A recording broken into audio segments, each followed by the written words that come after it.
going on, people? How's everybody tonight? I'm almost didn't even make my own live. I've been out there busy working, so I look like a mess. It's hot out here today, but got a new AC in for the rats today, and they are loving it.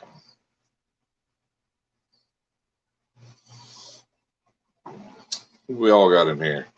Hello, Mr. J. Hey, Sherry, Lynn, Mad Cat, Randall, Slade. How's it going, buddy? Justin. Hi, John from Elite.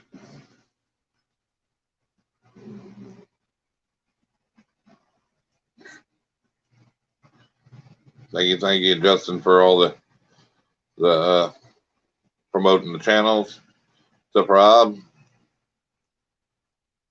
Yeah, Sarah. Cool. I don't know where y'all at, but it was hot today. Still hot, but my rats are at 76 degrees, and it's 80 in my snake room, so they're cooler than me. They're laying in there like a bunch of fat rats, just enjoying it.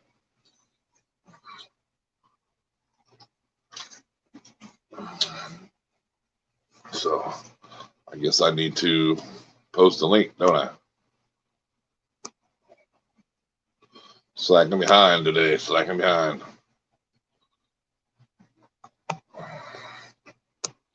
There we go.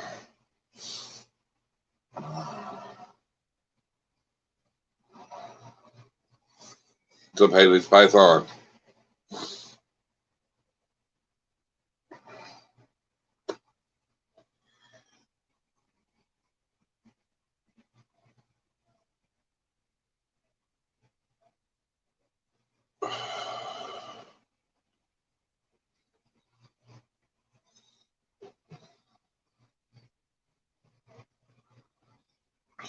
Yeah, it was like 97 here. Heat index to like 113, somewhere around there.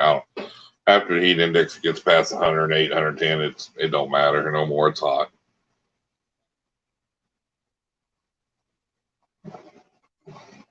And here's our guest.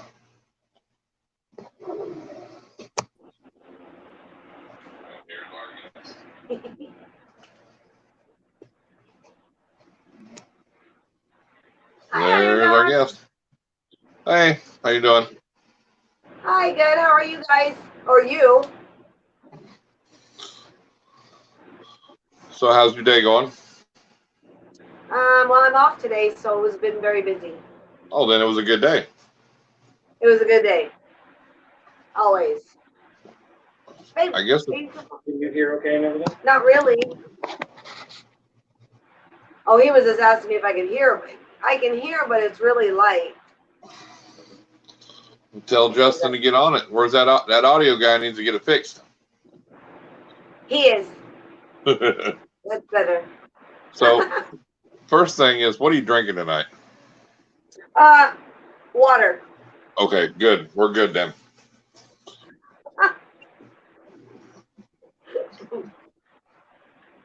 I figured Justin would have bought you a coffee. Oh yeah, no coffee. I can't drink coffee anymore when I have to work the next day. Then I'm awake until like time to get up to go to work. Right. What's up, Area 51? Can you read the comments at all? He's got it set up behind me here. Let me see. Yeah. Oh yeah. Hi Dad. Hi Lee. Hi Lee. No, you shouldn't have to. You shouldn't have to read them anyway. No. No, because Justin ought to be reading them out to you. Like you do him, he ought to be reading you the comments. Oh, did you hear that, babe? Yeah. Did you hear? I'm done. That's what your job. Everybody said hi. Everybody said hi. Did you hear it? Yeah. He said everybody said hi. Come here, baby girl. Slade said hi. Well, my chat's more behind than you are. Yeah. Yeah. Really? This is my little helper. I seen him in the live stream last night. He kind of just popped out of nowhere. I'd never seen that one before. Yeah, that's baby girl. That's a pretty Well, looking cat. Her name's Dixie, but we call her baby girl. That's a pretty cat. Yeah, that was what she's a rescue. she slid out from underneath the desk. She did, Yeah. didn't she? Yeah. So she loves us to death. So, tell everybody about your channel and what it's called, where they can find Well, you. I've only got one video so far. We're working on it. We always say that, but we're always busy. It seems like. Well, now you but have it's to. called. Huh? Now you have to work on more. I know. Now I will. But it's called Endless Sewing and Arts because I love to sew and I love to paint and do crafts. My Instagram is Color for My Canvas. And I like to just make things. I got a bunch of stuff out here, and Justin's going to work the camera if he wants to show stuff. But I don't know. I started sewing when I was like 8. So it's therapy for me. Oh, yeah. Cool, You cool. can pretty much see everything behind you. Oh, can you see everything behind me? Yep. Yeah, tell Justin to get a closer view here. Yeah, I see my animal house sticking out pretty good. Oh, this is Sally. And yeah, she's wearing the shirt tonight. I was gonna wear it, but I get too hot. Hell yeah. So all my paintings, well, not all my paintings, but a bunch of the paintings I've done are behind me. And stuff on the bed that I've made, I just laid it out here just in case you ask. But I don't know. I just like to sew. So do you take that down to like the flea market or arts and craft fair and sell that stuff, or? I haven't yet, but I do. There's a little shop in town that is it's kind of like a tarot card, incense kind of place. And I do Right. make these tarot bags for her. They're Oh, little cool. drawstring bags to put your tarot cards in. And so I sell them to her and she sells them, which is what my video is about. This is the first video I did is making one of these. I would like to make a video on this. I make these little keychains that hold your chapstick. I gotcha. Yeah, and then I have this one actually is usually hooked to my purse, but a lot of nurses will hook them to their, like Annette, you guys know who, most of you know who Annette is. They hook them to their name tags. So when they're working all day, they have their chapstick right there. So she's the one who came to me and says, hey, Mom, can you make me this? And I'm like, of course. I had no idea what I was doing, but I figured it out and I made it. So I've sold a bunch of those too. And I've also donated about 30 of them to the hospital where she was working for the nurses there. Well, you got people wanting them already on the live stream. Well, right on. DM your address and we'll get you hooked up. Yeah. Cool. Sarah wants one? Heck yeah, Sarah, I'll send you one. No problem. So what's your feelings on reptiles? What's what? What's your feelings on reptiles? Oh, I'm glad you asked that because when I was a kid, there was a boy that was 2 years older than me that lived across the street, and his sister and I were best friends. And one summer when I was about 12, he started chasing me with a garter snake, and I lost my you-know-what. I was scared to death. Well, he caught me, and he literally held my hand like that, and he put that snake in my hand, and I freaking was screaming like a raped ape. Well, then I stopped. And then I realized it wasn't that scary. It wasn't slimy like you think. And I wasn't scared of it. Then I started chasing other kids with them. So the only, as you already you guys who watch our channel know, I'm not into spiders. Justin's got the snakes and the scorpions and the lizards and all of that stuff. rats, mice. I don't care. Could care less. I'm not down with spiders. Well, he's getting one. You know that, right? Yeah, I told him he could get one. Yeah. But I told him to keep it the heck away from me. Don't tease me with it. Don't bring it near me. Keep it away. And then, and he will. He will. And he's gonna get that orange one. The orange one? The orange one. That's the one he wants. Well, he told me he wanted the blue one. No, we changed our mind. He wants the orange. Oh, you want the orange one? I don't know. He's laughing. Well, if it bites you on the tip of your finger, your whole entire arm goes numb. It goes on fire for like a month. Oh, you're out of here. No. No, he wants the blue one. He wants the blue one. Well, either way, as long as he keeps it away from me, I can tell you right now, I'm in love with the baby anole. That little baby anole we had. It literally, is the body is like this long. I'm not kidding. Yeah, it looks bigger on TV or on camera. It looks bigger, I know, and you cannot really, because when Annette saw it yesterday, she freaked out because she didn't realize just how little it is. And you can't really, you have to put a quarter next to it for you to really get. I'm in love with that little baby. And right now we have a baby praying mantis that's molting. And I almost cried. Yeah, I did. I cried because it's molting and it's like, it's going to make me cry right now. See, I'm really empathetic to the animals.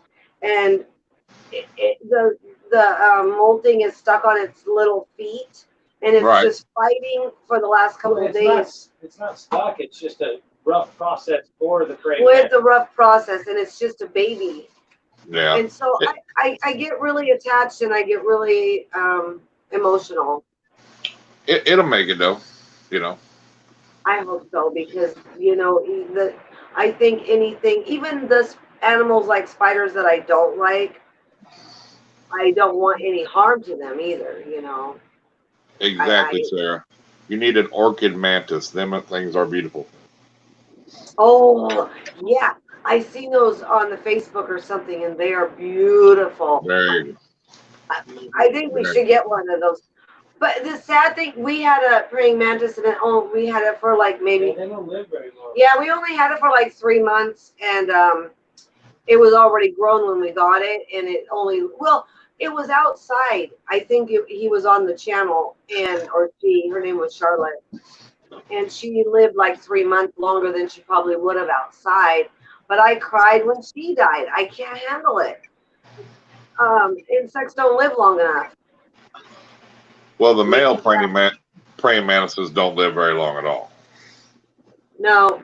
So that would be the only reason I don't want to get one, just because I get attached. I've had fish that died that I cry. I love all animals. I do. I love them all. I hate people that are mean to animals. I think they should all be like tied to a post and let the lions eat them. So is there a cat? Yeah, there's a cat behind you in the fabric. Yeah, she's actually laying. You guys saw Chana here last night, right? Well, for Christmas, yeah, that's baby girl. For Christmas, she bought me these pre-cut squares. They're called pre-cuts. And she gave me a pack of them for Christmas, and so I made this bag out of it. And so, like, I could take it anywhere, put a button on it, lots of room, made a pocket right there for your phone. So that's what I made out of that from her. Or a bottle. So it's a challenge. If somebody gives me something or asks me if I can make something, I love a challenge. Look at this. I even made, my one daughter loves Mario, so I made this Mario dress. Awesome. Isn't that cute? It's adorable, so that's fun. My middle daughter, she lives in Puyallup, but she loves Mario.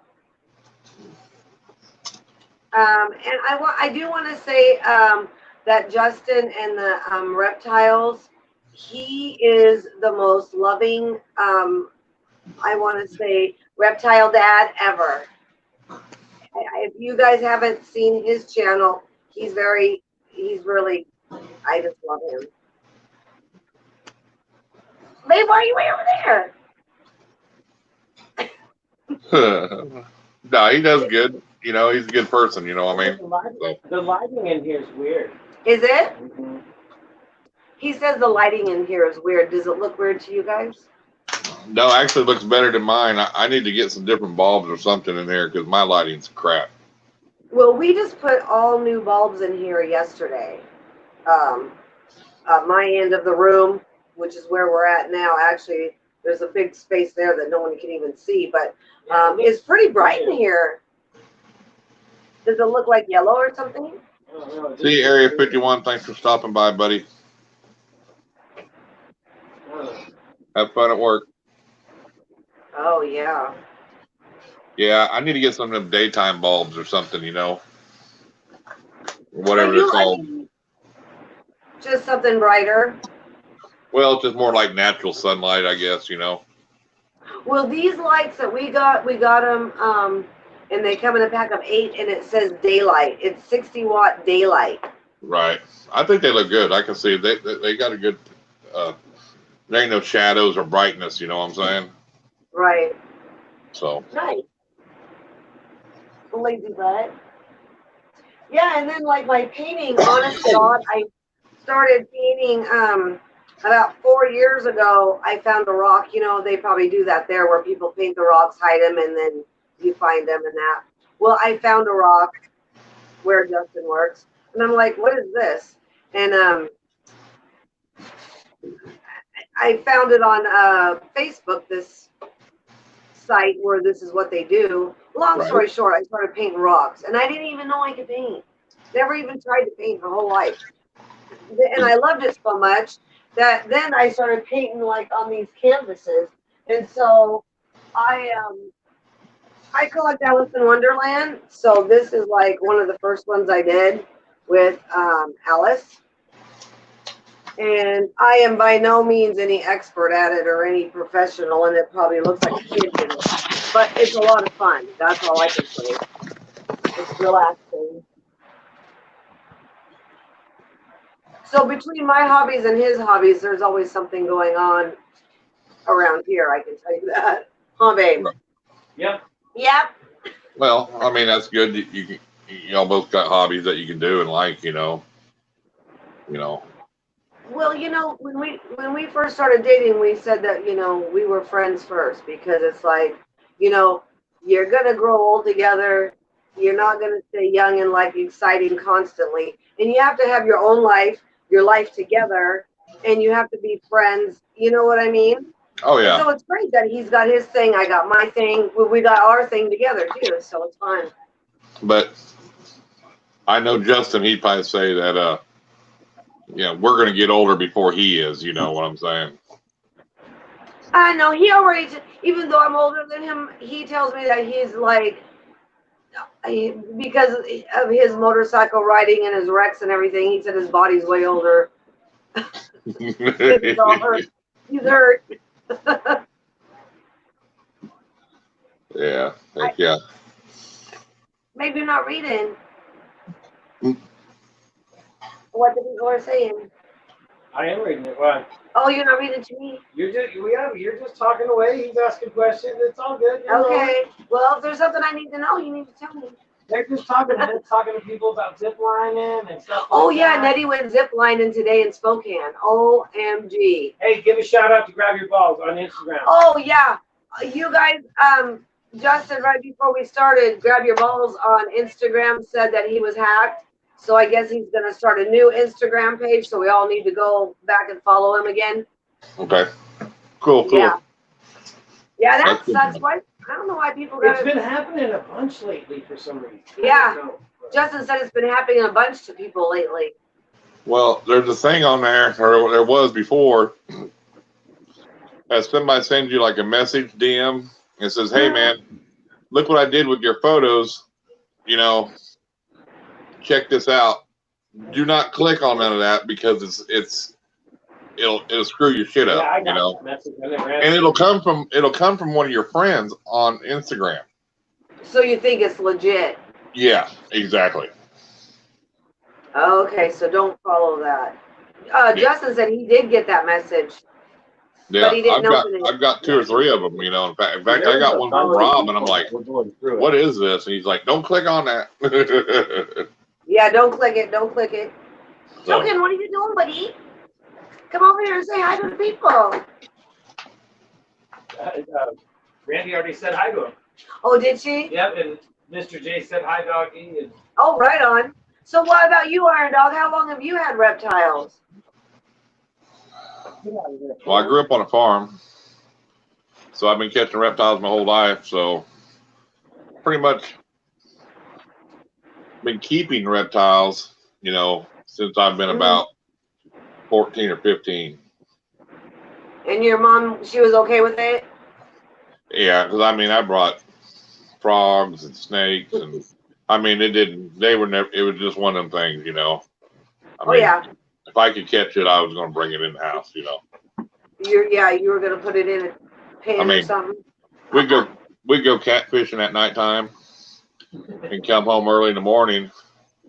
And like me and my brother, we'd throw the catfish in the bathtub, you know. Because you let them swim around in clean water, it kind of gets that mud out of them, you know what I mean? Yeah. And so we go to bed at 4 or 5, and then we get woke up by mom yelling at us because get the goddamn catfish out of the bathtub, you know. Out of the bathroom. You know, but so I mean, it was just one of them things, you know. So did you grow up in Oklahoma? Did you grow up in Oklahoma? No, I grew up in Illinois. Oh, in Illinois. Okay. So what brought you to Oklahoma?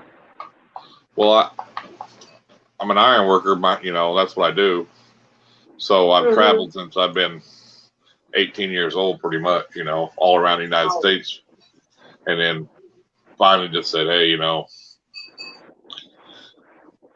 I was working here and settled there. Got a job here that's pretty local, and just saying, hey, you know, you travel for almost 30 years. I mean, it takes, you know, it's time to settle down. You know?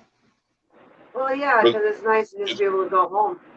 Yeah, I mean, there's times I didn't get to go home for a couple months, you know, because where I worked at or whatever, you know, and so, but, and it's just hard. I mean, the money was good. That was the whole deal. The money was good, but, you know, I spend a lot of money on the road too, you know, I mean, but it just, you're never home, you know, I mean, well, and money ain't always, yeah, money, I mean, money's great, don't get me wrong, but I mean, I changed jobs in January and I took a little bit of a cut in pay just because the hours were so much better. I had 2 days off together. I mean, it was just, I had more of a life back, you know, so sometimes it's worth it.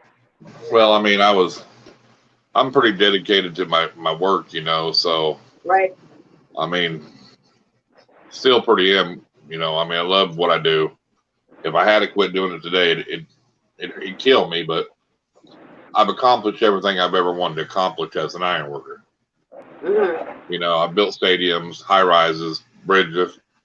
Only thing I ain't ever done is built the highest building in the world, and we'll never do that here in the United States anymore anyway, you know what I mean? So, but other than that, I mean, but, you know, it's just, it's hard on you, you know, that's why I've been married 3 times, you know, working on the road, not being home, you know? Yeah. Oh, yeah, I imagine, because, I mean, a woman wants their man around. Well, yeah, but they like the money. Well, yeah, but. Well, it was like, okay, I can work on the road, and you can drive a Cadillac, or I can come home, and you can drive a goddamn Ford Pinto, you know? You know, I mean, there's the money difference, you know? Oh, come on now. You don't have to go that low. Well, I mean, it's just, you know, just a. Yeah. But, you know, I've got a good job now, you know, with good pay. And so, well, we ain't back to work yet, but I mean, a good company. Well, you will. Yeah, sooner or later. Hopefully pretty soon. Well, is there a Mrs. Irondogg now, or are you looking for the next one? No, there is now. There is now. Yeah. Oh, right on. So. Well, she's probably ready for you to go back to work if you've been home. Like, I mean, I love Justin to death, but it's time. It's time. Just get out of the house for a little bit. Right. Not in a bad way, Lee. Not in a bad way. What's up? What's up, Jason? What's that? Jason from Going Upers in the house. Oh, look, babe. Token's like laying right here. Mm-hmm. I don't know if you guys can see, but Token just decided he wants to be a part of the show right here on the floor. Huh, buddy? Yeah, it's supposed to be like 100 degrees here tomorrow. It's like, she's, and he put a hole in his swimming pool, so we were trying to find him a new plastic pool today, but no one's got any, so he's going to have to just stay in the house, because if he can't be getting his swimming pool, he can't be out there much. Because bullies can't, like, what do you call it, babe? They can't, like, cool down fast. They're big and lazy. Yeah, they're fat and lazy. Okay, I just got a text message, so I'm going to ask the audience here, what is the best foot powder to use for eggs, for snake eggs? Oh, the best foot powder, babe? Jason, would you know? They use foot powder for snake eggs? It's the athlete's foot powder, isn't it? I don't know, like what brand, like Bond I or Gold Bond or something. Baby girl. She's non-medicated. She's Hey, not Jason, medicated. Jason, if you get a chance, can you text that to Donnie? He just texted me that, and I really don't know. I know he's got an egg that's got good veins, And you said but what? it's kind of moldy. So oh, I know you know Donnie pretty good too. If you could maybe help him out, I appreciate it. Thanks, buddy. See, that's what I like about being on here. There's always somebody that knows something that can help somebody else too, Yeah. Oh, well, she's over there. Oh, I know. That's what I love it when we're doing it, and other people on the stream help each other out, and it's interesting. Yep. I always learn something new every time that we're on. I didn't even know they use foot powder for the snake eggs, so there's my new lesson for today. Right. Something. Well, I've never had to go through that either, so I've never had that happen, so I really don't know. I've seen some other people, but if not, it'll eggs get moldy and they'll go bad. They might have got wet or something, and or something like that. Just some eggs are like that. So. Mm-hmm. So have you had clutches yourself? Huh? You have babies, right? Yeah. Yeah. That's what I thought, because you were selling them and everything. I was just checking the sprinklers and stuff, make sure it's still running. Yeah, I had five clutches this year. What, babe? I didn't leave you hanging. Oh. So I was hoping for 6. I bet that's exciting. Oh yeah, I got a clutch in the incubator right now. Ooh, and when are they due? They're due in about a week and a half. Ooh, that's not long. Yeah, end of the month. So. Are you going to do a cutting show? I've not been able to yet because they all want to come out early before it's their due date. So they screwed me out of my egg cutting videos. Oh, little stinkers. Well, maybe this one's will wait. I've had one that was like 5 days early, one that was like 3 or 4 days early. I'm like, come on, man. I mean, it's cool. You're messing up my videos. Yeah, I mean, I looked up there one day. It was like 5 or 6 days before they were due, and they were all out of the egg already. I mean, they were out of the egg. Like out. Well, at least they got their little pip tooth, and they were able to get out. Oh yeah, they absorbed their yolk and everything. I mean, they were like 80-gram babies too. Shoot, that's pretty cool. I can't even imagine. I mean, as exciting as it was over the anole egg, Oh, I mean, I can't even imagine the snake eggs. it's like that every year. Just like You being a know, new parent every time. yeah. So like the first egg cutting of every year is like, oh, you're like, yeah, I mean, it's just cool, Yeah. So, It doesn't get boring. oh, never. Never gets old. No, it's like Christmas. You don't know what you're going to get, you cut in there, you don't know what you're going to get, Well, yeah, it's like what do you call that, babe? Like a Cracker Jack box. You don't know what the surprise is going to be. Right. Yeah, you know there's a surprise in it. You just don't know what you're getting. But, it's that one clutch that you really hope to hit the odds on, Yeah. and you don't. But you always get something special from all the other clutches that you weren't expecting. So it's like you get a gift here and there throughout the year, and then on a clutch you really want, you don't get nothing. You don't get it. He's like, God well, dang it. yeah, that's Murphy's Law, though, isn't it? I mean, that's just the way the ball bounces. It seems like it, but. And if y'all old enough to know who Walter Cronkite is, that is not my saying. That means you're old if you know Walter Cronkite, huh, babe? I know who he is. Oh, I know you do. Okay, there you go. But yeah, I'm excited because we've been talking about getting a pixie frog. And a spider, but I'm more excited about the pixie frog. Right. But everything's just, but you can't really buy much right now. I mean, people aren't really shipping stuff out, I guess. I don't know. Me, myself, it's so hot. Even if I would ship, it would have to be hub to hub, and I'd still put like the cryo pack and the phase 22 packs in there. Just even the hub to hub, which keeps them at a certain temperature, cool.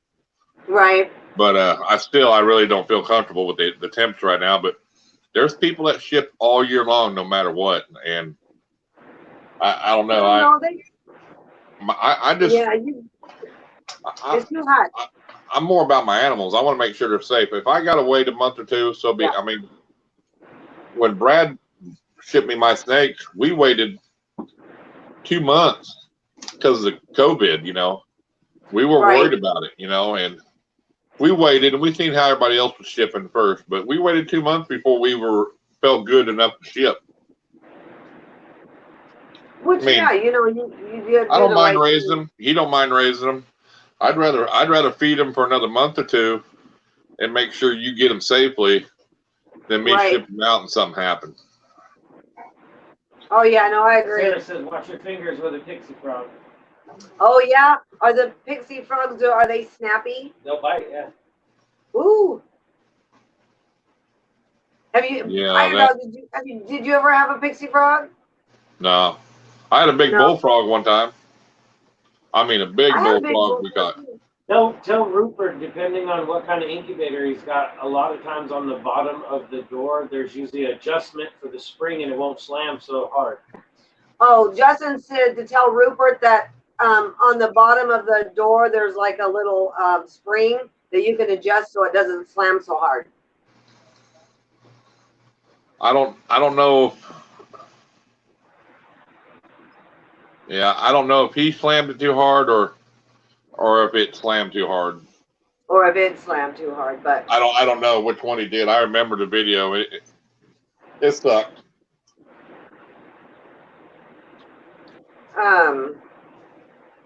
No, but I think that you're absolutely right. You got to ship for the comfort of the animal, right? Not for the people. It's not about you; it's about them. So, I'm excited to get the pixie frog when we do get one. I will watch my fingers, Sarah. Thanks for the warning. I want to get a little one to start with, though. She said Edward learned the hard way on the pixie frog. Sarah, quit.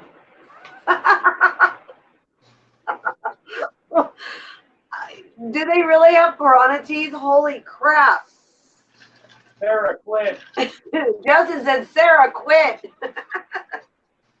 Why do you want all these animals that are just ornery?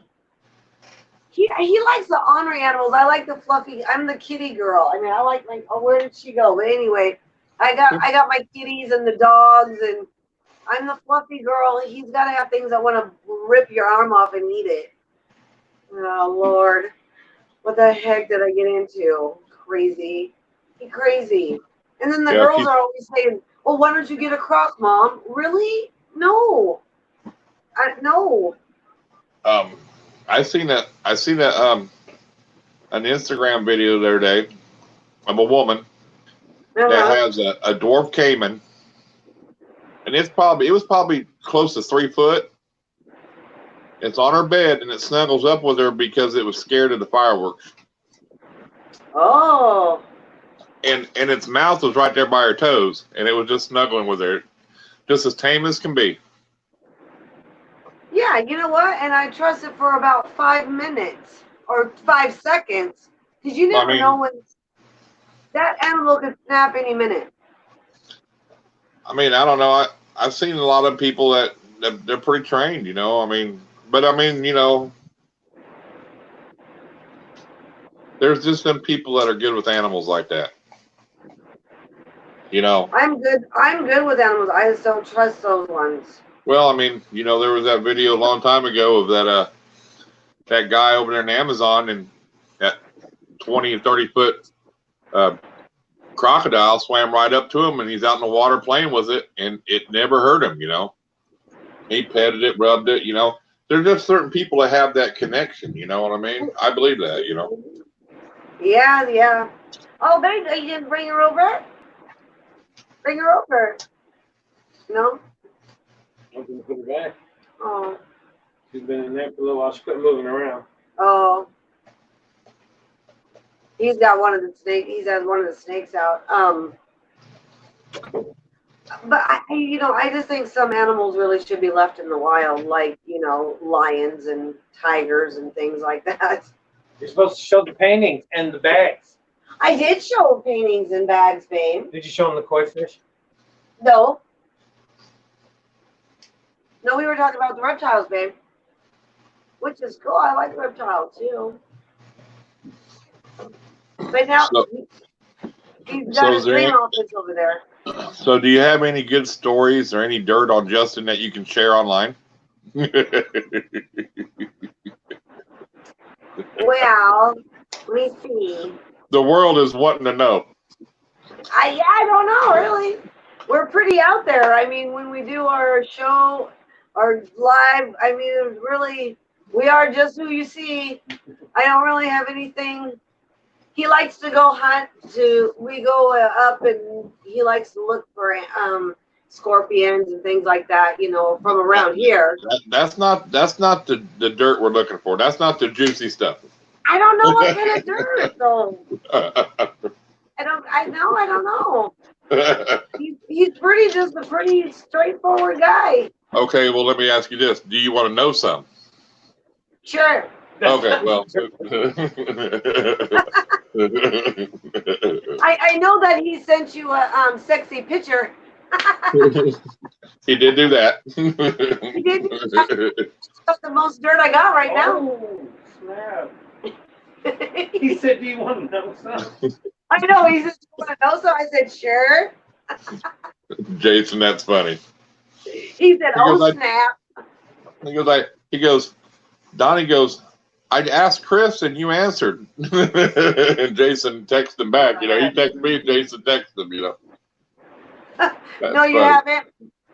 Randy asked if I held a scorpion yet. No, he hasn't held a scorpion yet. The scorpions that we have over here are jerks. Like, if you even like try to act like you're gonna touch them, they jump back with their little claws out. They're just buggers. It just you gotta take more time, spend more time with them. Yeah. I mean, even if you got to get them out and then where they feel a little secure on something bigger, you know. But yeah, it's like, how do you start making them feel secure? I don't know. You spend more time with them. Yeah. Yeah, because the gal the other day, she had that great big one. That was really cool. Yeah, and he was she just keeps it in a small. pretty big tank, though. You know, Yeah. like a 20-gallon or whatever, you know. Mhm. He wasn't freaking. Hers wasn't freaking out. No. And she just got that like 2 or 3 weeks ago. Yeah. Yeah. Did she get it Hey, from Heather, a pet welcome to the live store? stream. Did I she was get it telling Heather from the? mine. I didn't know if she got it from a pet store or if somebody like private. No, from a pet store. Because that was an awful big one. But yeah, that was really cool. She had cool Yeah, scorpion see? there. Even Sarah says play with them more. Well, You gotta get them out and handle them. Well, yeah, but you can't even go in there and try to touch them, and they're just screaming. I mean, if they could scream, that's what they do. I don't even know how. No, because I went in there and he had the like a little paintbrush thing, and they're just freaking out. Yeah, you just gotta get them out. We just have to play with them more, babe. Mm-hmm. Yeah. I mean, really, it's like anything else. I mean, you know what I'm saying? I mean, Yeah. but they'll calm down over time, you know. Have you been stung by one? No, I've never have. No. No, well, they just told us it was like a wasp getting hit, but which is not. See you, fun, Sherry. but... Thanks for stopping by. Thank you. Thank you for coming in. Thank you, everybody, for showing up. Taking your time out of your day to come and listen to us. What kind of snake is my chocolate one? What? I like chocolate. Oh, babe, it's covering up all the seams. You mean the one I showed last night, Randall? I don't know how to. Oh well. Just click the little boxes on the side. Yeah. Use the cursor. Go over there and. Oh, I see. If Irondogg could see me, this is how good of a computer I am. Not. To the left. That's if it's the one I had out last night. It's a cinnamon. I'll get it out and see if this is the one you're talking about. I wanted to see. Well, you got another one. Yeah, I got him. Put that token. They know you're messing around in their cage. It won't bother you. Oh. So this one right here. Oh. Is that the one you're talking about, Randall? Big old snake out, babe. I think that. Oh yeah, that's that dark one. Oh yeah. Somebody. Oh yeah, that's beautiful. This is was produced by KY Constrictors and Exotics. Oh, right on. Does the snake have a name? No. She does not. No. I only have one name for one of my snakes, and that's Bitch. Other than that, the rest of them don't have names. Oh my goodness. I think, well, all of ours, I think, except for one have, well, I mean, we have, what, 8? Only one of them doesn't have a name, I think. But I think anybody that has snakes has one of them snakes named that anyway, you know what I mean? Or asshole, you know. Yeah. One of them ones that bite you and stuff all the time. None of ours are really that bad. Bojangles, I think, come out about 2 feet. I thought was going to bite Justin in the face one time, or a couple times, actually. I'm just like, whoa. Yeah, this one's she's just a normal, but she's like a 3,500 gram or bigger normal, you know. She's a big girl. You know, holy cow. And she's been like that ever since I got her. And I can appreciate the size because I never knew like the size, like grams, like how much it really was until we got our first snake. And I think it was like 70 something grams, which was little. Right. And now we have one that's what is she, about 16, did you say 100 grams? Oh, she's 1,800. Oh, 1,800 grams. So now I have appreciation for the size. And so that's huge. Well, she's almost a year old and she's over 800 grams. Yeah, that's huge. So then if you take one that's just shed out, you know, would be this one. So you can see the comparison, you know. You know, I mean, this one just shed out. Be ready for the first meals this week, you know. So. Super cute. Super cute. Super cute. Look at that thing, it's tiny. It's so tiny. I know, but you know what? There ain't none smaller than Pistol right now. Oh man, I got a hair in my eye. Gosh darn it.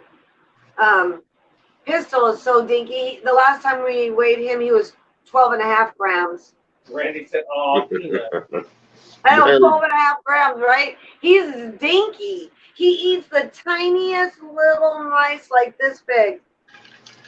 And I do feel sorry for the mice, but well, he probably weighs a lot more than that. Well, he probably weighs a little bit more now. And I feel sorry for the baby mice sometimes, but I mean, he got to eat. Yes, Youper. That is very, very true. Yeah. He said he learned grams in middle school. He learned ounces in high school, and kilos come down the road. Who said that? Oh, ounces in high school right into pounds. Oh, Peanut, that's that. Those come next. That's funny. I think we all learned it that way. Oh, did you see that Irondogg? Randy said she's calling that brown one Muffin. Yep. Oh, that's a scary snake name right there, Muffin. Oh yeah. Well, she's tame. She's been tame since day one. Yeah. So loving. Never even tried to bite. I mean, Rob had her so tame when he sent her to me, and she was little, you know. Oh, well, that's good. I'll be back, Rockstar. Check the sprinklers, make sure everything's going. Okay, babe. How you doing? Everything fine? Everything's good. Are you nervous? How's your interview going? It's going very well. Thanks for asking. He got to check the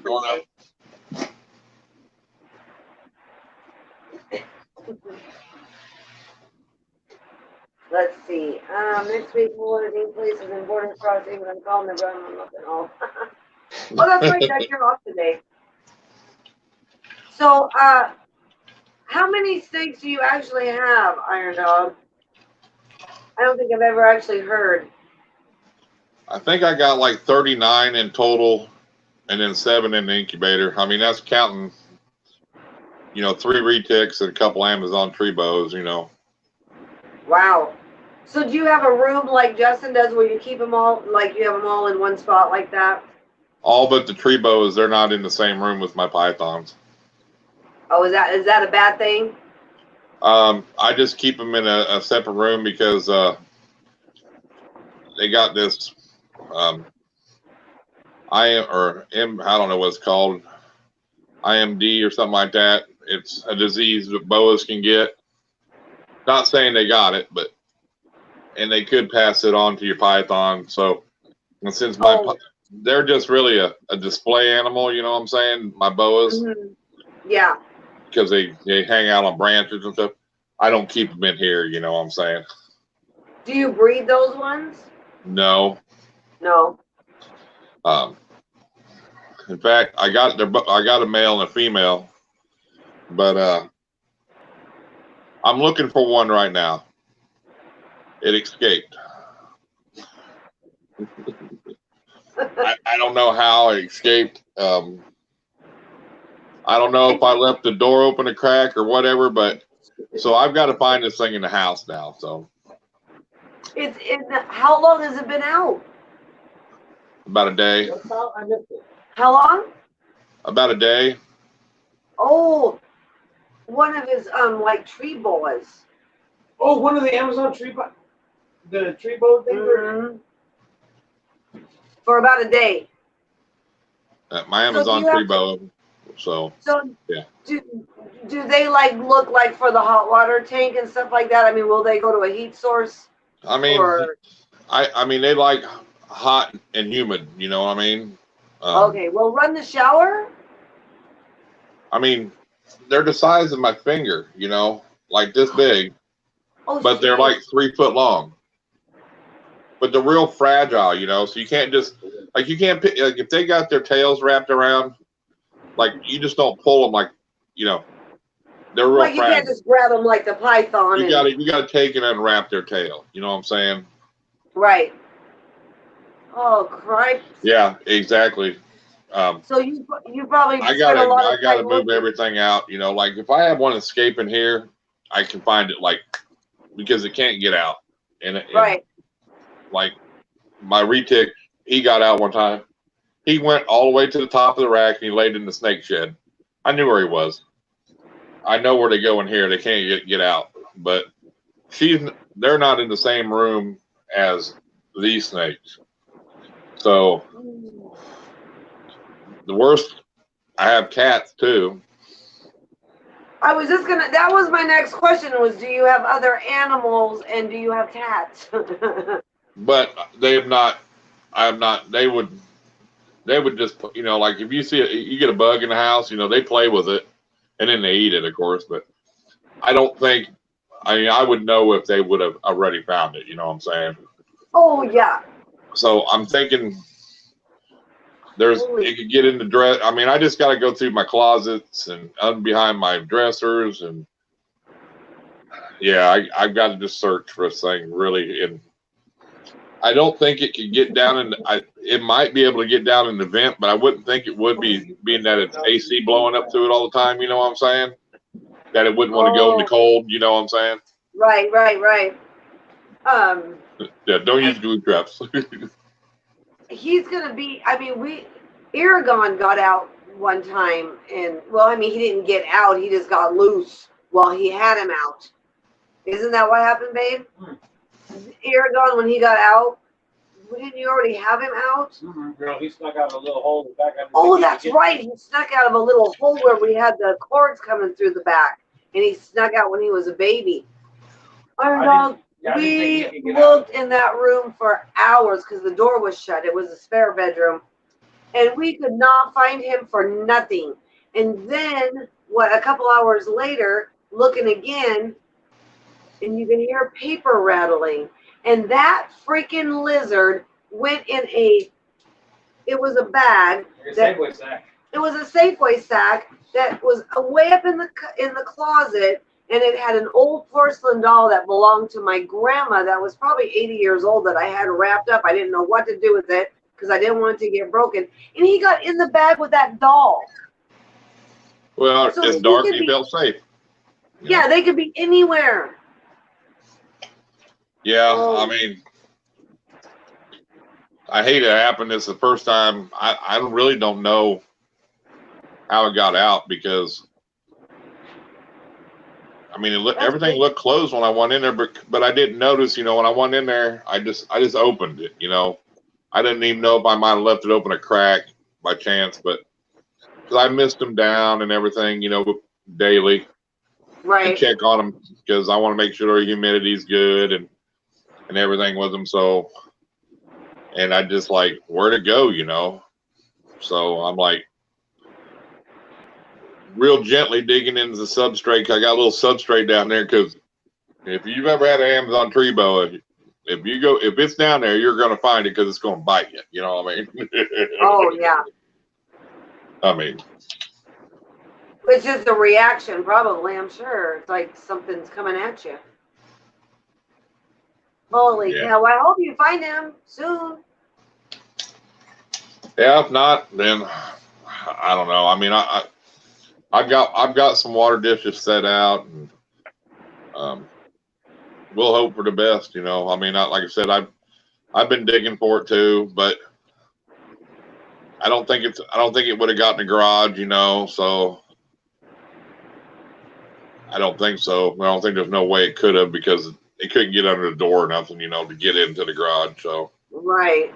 So well, but they find the sneakiest little places to go. It's crazy.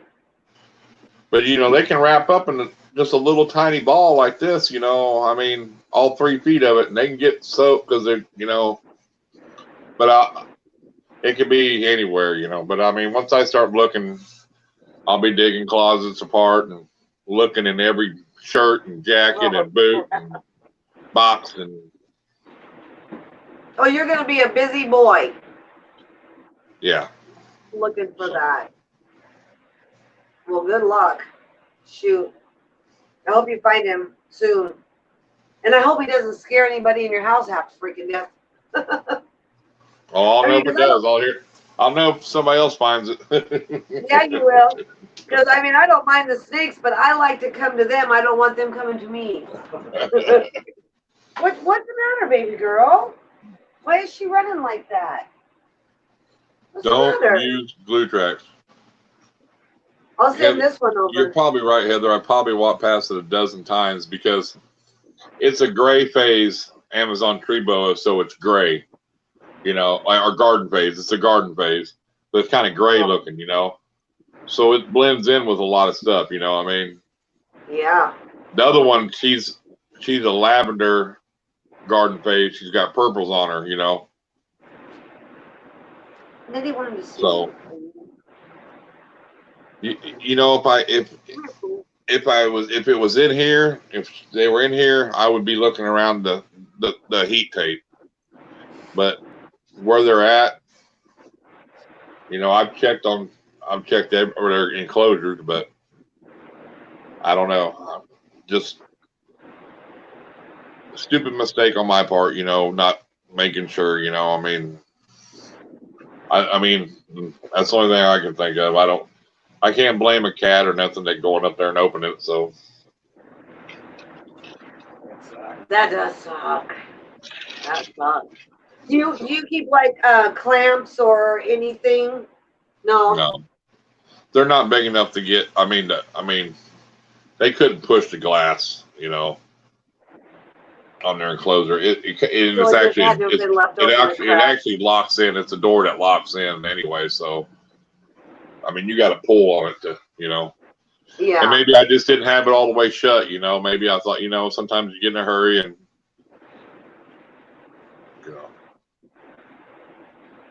I can make up 1,000 excuses. It don't matter. She's missing. Well, it is what it is now, but you'll find him. It is. I mean, Brad from Brad's Beautiful Balls bought a nice pair of, I can't even remember what they was, but they were cool looking snakes. And the one female had just got out of a little crack of his tub. He never found it, and it was like one of them hard to find snakes, So he eventually found another female. He never did find that one. And I think he paid good money for it too, Oh. Well, yeah, because they can't live. And they can't live. It was a colubrid, though, It wasn't a python. It was a colubrid, so I forget what kind it was. And they can't live. And how long can he live without being in his cage? Heather said to leave his enclosure open. He might come back. Oh. Did you see that, Irondogg? Yeah. Justin said that Heather said to leave his cage open. He might go back in it. Yeah, I've got it open now. I mean, That's always, always the hope, but. Tie a mouse in there. Tie a mouse in the bottom. Yeah, I could. Put a mouse in there, so. Then I'd have all the cats in there too, so.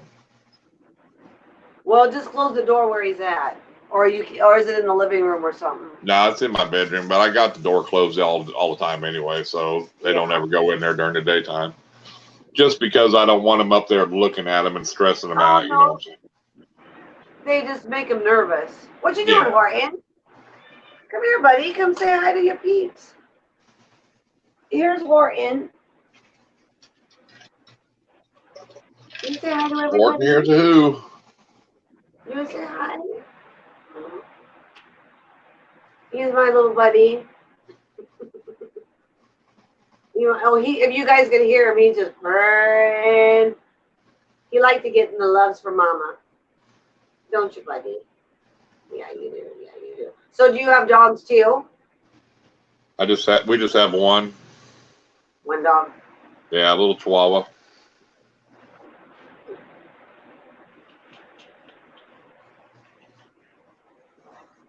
Well, the kids, they always grew up with dogs and cats. And Randy, when she was like 7 or 8, she wanted walking sticks.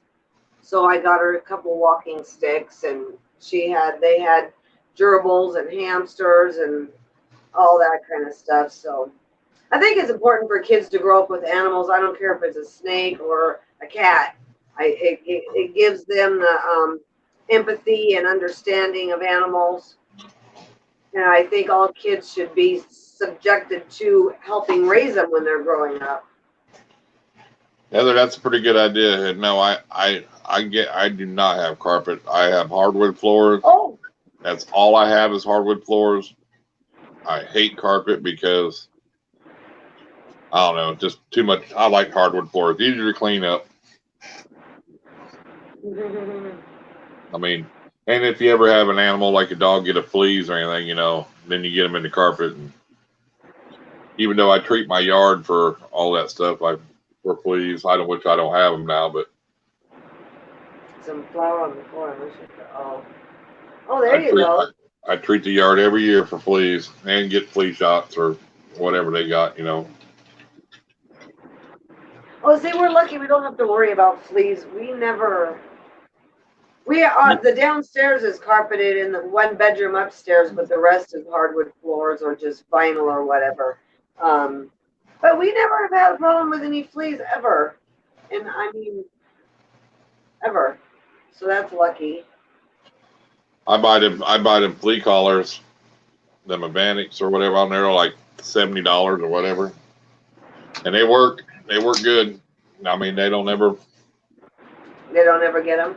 No. We've got the 3 cats and 2 dogs, and we don't do anything, and we've never had it. Maybe just in our part of the country, we just don't. It's not a thing here. Yeah, I don't have. My yard's pretty clean, so. But down south, you can get a lot of fleas, ticks, stuff like that, So, but I don't have woods really, around me either, so that helps, Is that the same thing as a chigger? No. No. A tick? Yeah. No, a tick is something put on you and it'll suck on your blood. It's not good. You get Lyme disease from it. Well, what's a chigger then? You don't know? When I was a kid, I went to Arkansas with my grandparents, and my grandma was like, "You can't go back in there. There's chiggers." I'm like, I don't know what a chigger is, but I was 8 years old. I don't know. But I thought maybe it was like a tick. Yeah, them canine Avanics, man, they're good. They're worth the money. And you got chickens too, yeah. Oh. Spare the yard and we have chickens. Oh, I put 9K in 2 more dogs. Chiggers burrow under. Oh, okay. Heather says chiggers burrow under the skin. Yeah. Am I? Do you have ever had problems with mites getting on your snakes? I've had them one time, and luckily my collection wasn't this big, but it was from a rescue snake that had come in, and what a nightmare. I mean,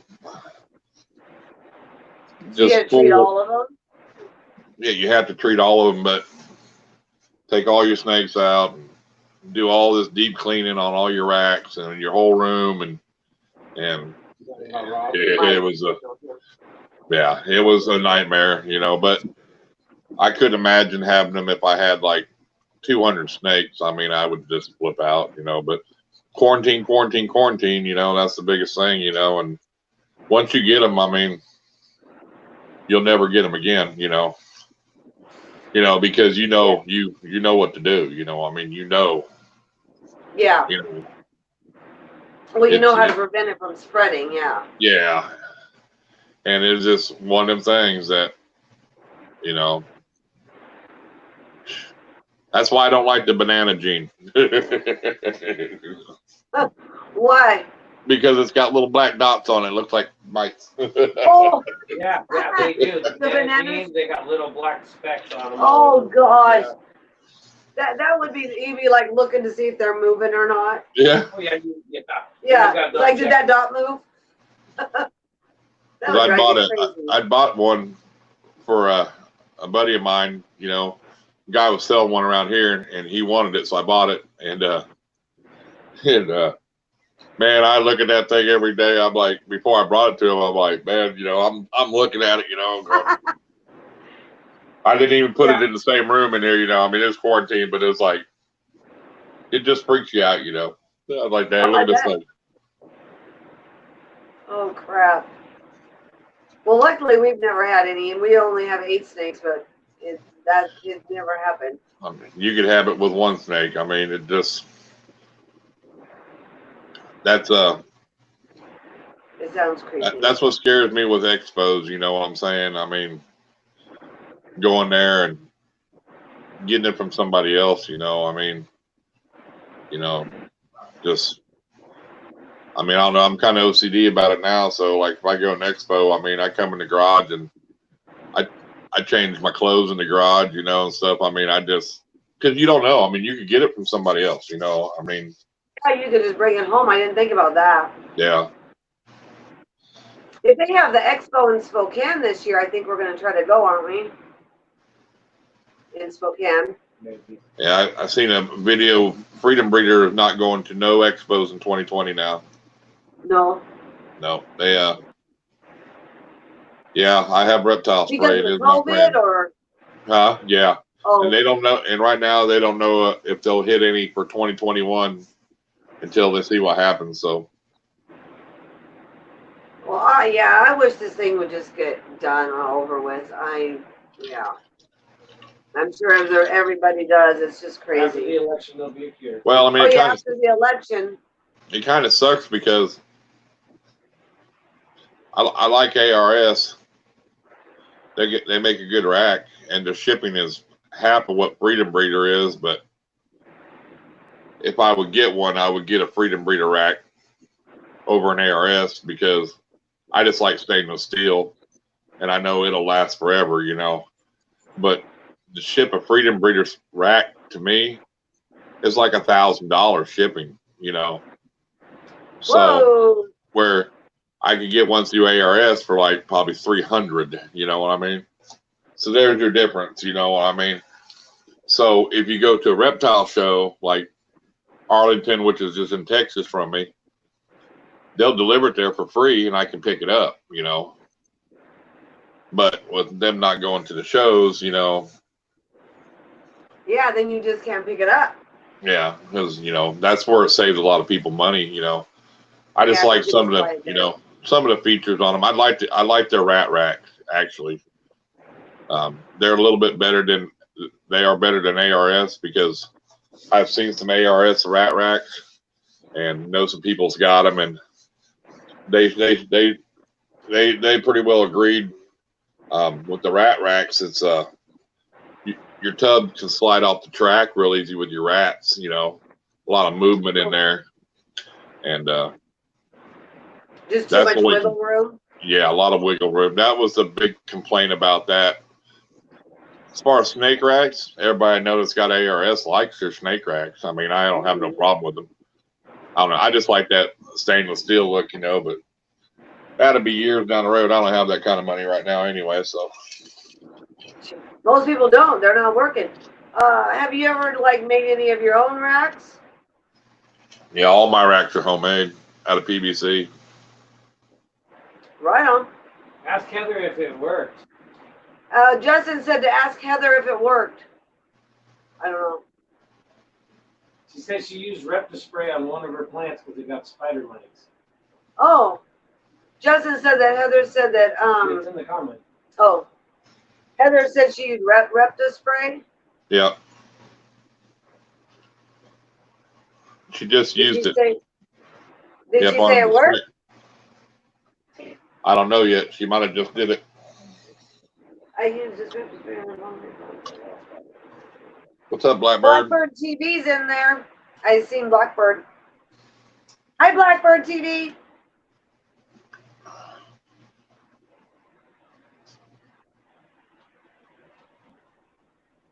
She didn't answer yet, babe. I did it a few days ago. Seems to have worked, she said. Cool, That's cool. good to know. I think what did Randall had a question on mites or something? Let's see. Randy, did you have a question? Yes. How do they get them? Is it like lice but for snakes on mites? Oh, that's a good question. How do they get them? I don't know how. I heard it was because of they were too dry. Is that right? Because they get too dry. I mean, I'm not an expert on it, so I know there's probably people in here who know way more about it than I do. Mm-hmm. I don't even think mites are even from the U.S. to begin with. You know, I could be wrong. I don't think they are even in the U.S. So they've come over, and usually you get them. They're like a gnat that come out of nowhere. Yeah, they get them from somebody else that's something in their collection. I don't know where they started, how they got here. Let me see. Justin said they're like gnats. They just come out of nowhere. Yeah, because I don't know where gnats come from either. I mean, that's really the whole thing about quarantine, though. I do know is, like, if you have a quarantine room set up, you need to have everything you have in your snake room in your quarantine room, you know, paper towels, stuff that just stays in there, you know what I'm saying? You don't share it, you know.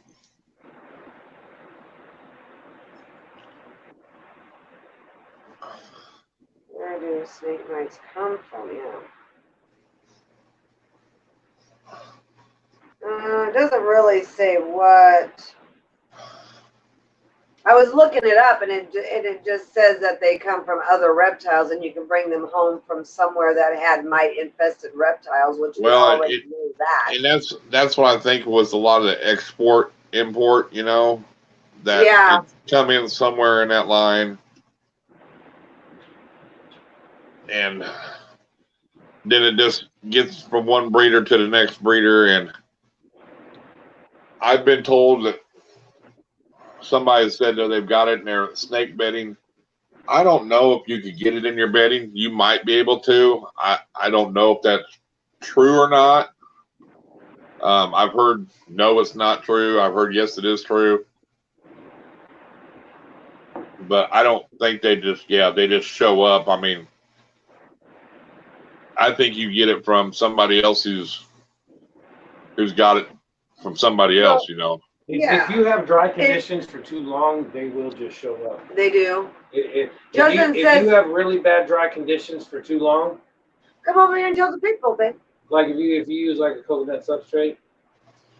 He says that if you have dry conditions for too long, and if you use a coconut sub base, well, just like something that's like that, or something like that, they will show up just like a gnat does.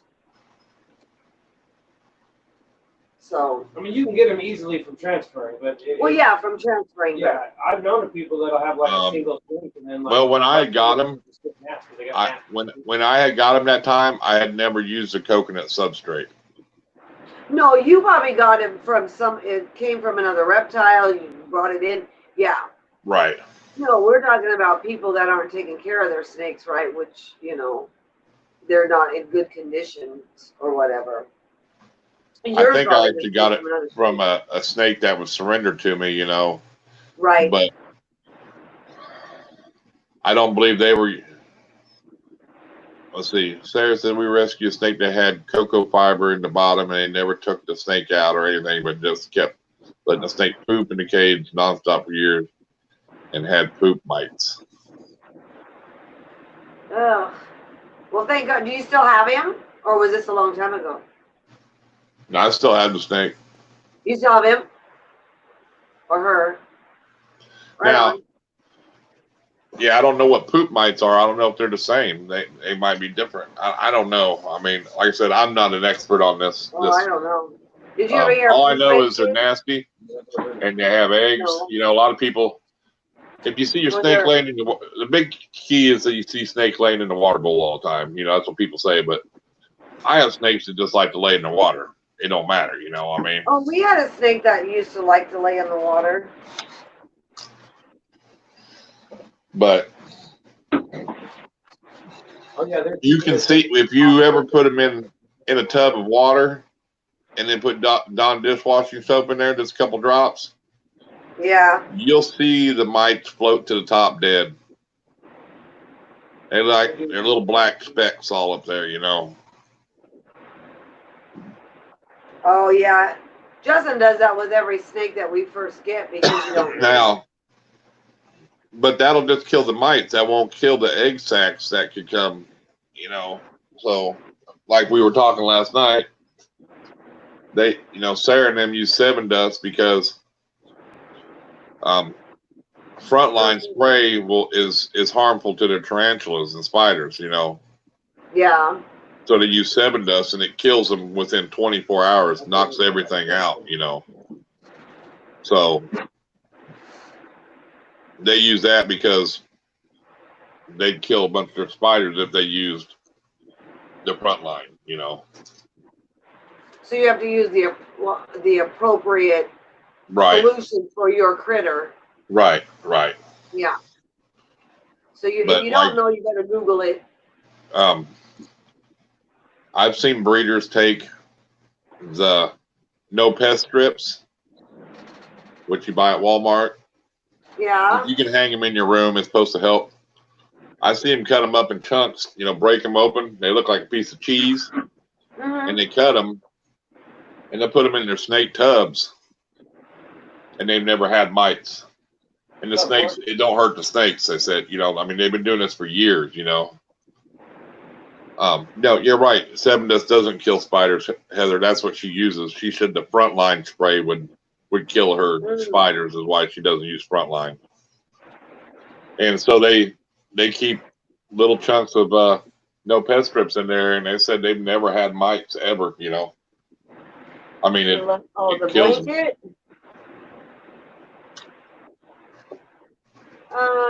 Right. Oh, I love that blanket. Oh, Blackbird, if you're talking about this blanket right here, my mom actually made this quilt. Yeah. And I actually have been working, if you like that one, I've been working on this girl for a while. And so I'm about ready to get her finished for this quilt here, which I've showed a couple times on our stream. And then I just finished this one I got to put together.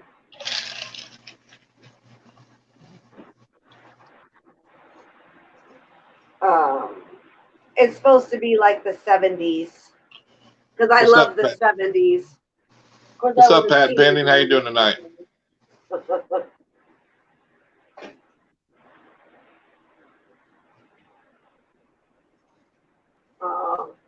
Thanks, Justin.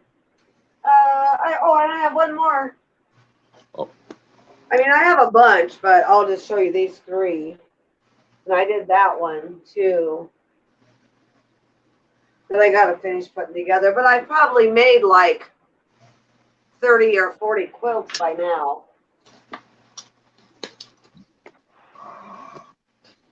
Okay, I'm probably gonna mess that word up, Heather. So, what is that? I don't know what that is. That diomasis earth or whatever it's called. What you doing, Horton? Come here, Horton.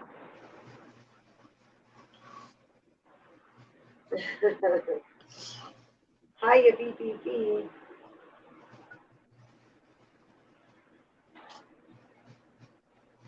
What you? Oh my gosh! From Little Shooter or from Little Pistol. Oh look, you guys! It's a little shed from Pistol. Oh, nice. Justin just brought it out. It's even got the headpiece with the 2 eye and the little eye caps are on it. full shed from the little side. I ripped it a couple times, taking it apart. Yeah, full shed. Is that his first one? Second Yeah. one? That's the second one here. Second one here? Yeah. Here you go. That when he walked out with that was so cute. Okay, cool, Heather. Thanks for that. I didn't know that. Okay, I got you.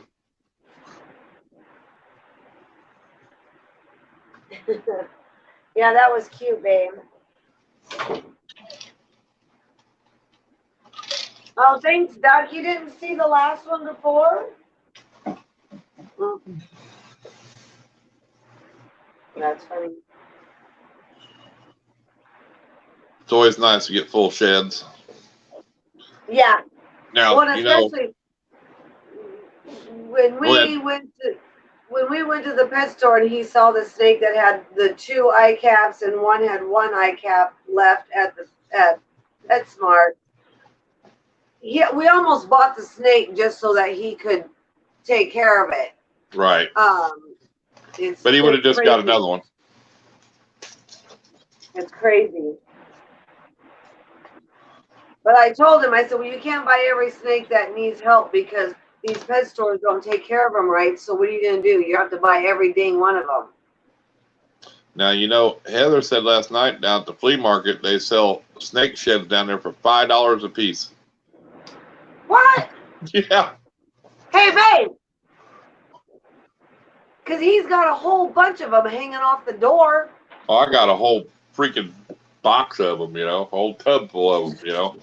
Heather said that you can sell them snakes. $5. Oh, did you? We talked about it all last night. Yeah, last night she said $5 a piece at the flea market. Are you I know. Irondogg, I'm gonna send you a bunch. Shoot, He said he had a whole bunch. that's crazy. And we still, I also make these little bags with these little zippers. Why don't you sell a shed in? You can put it in one of these bags. Sell them for $15. Shoot. There you go. I'm sure if anybody Then it needed comes in a snake full bags, bag. she could make you some. Yeah, if anyone needs any snake bags, You'd have to do them inside out. No threads on the inside. oh, I know, that's how I do my tarot bags. And these too.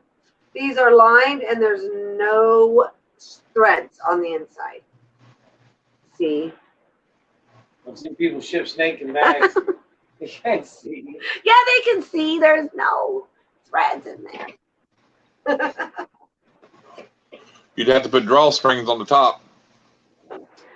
Yeah, and that's like the one I showed you. Where did that Oh, bag yeah, the tarot card one? Yeah. I was gonna turn it inside out. Oh, it's right here. Irondogg, you just let me look. It's right behind you. Yeah.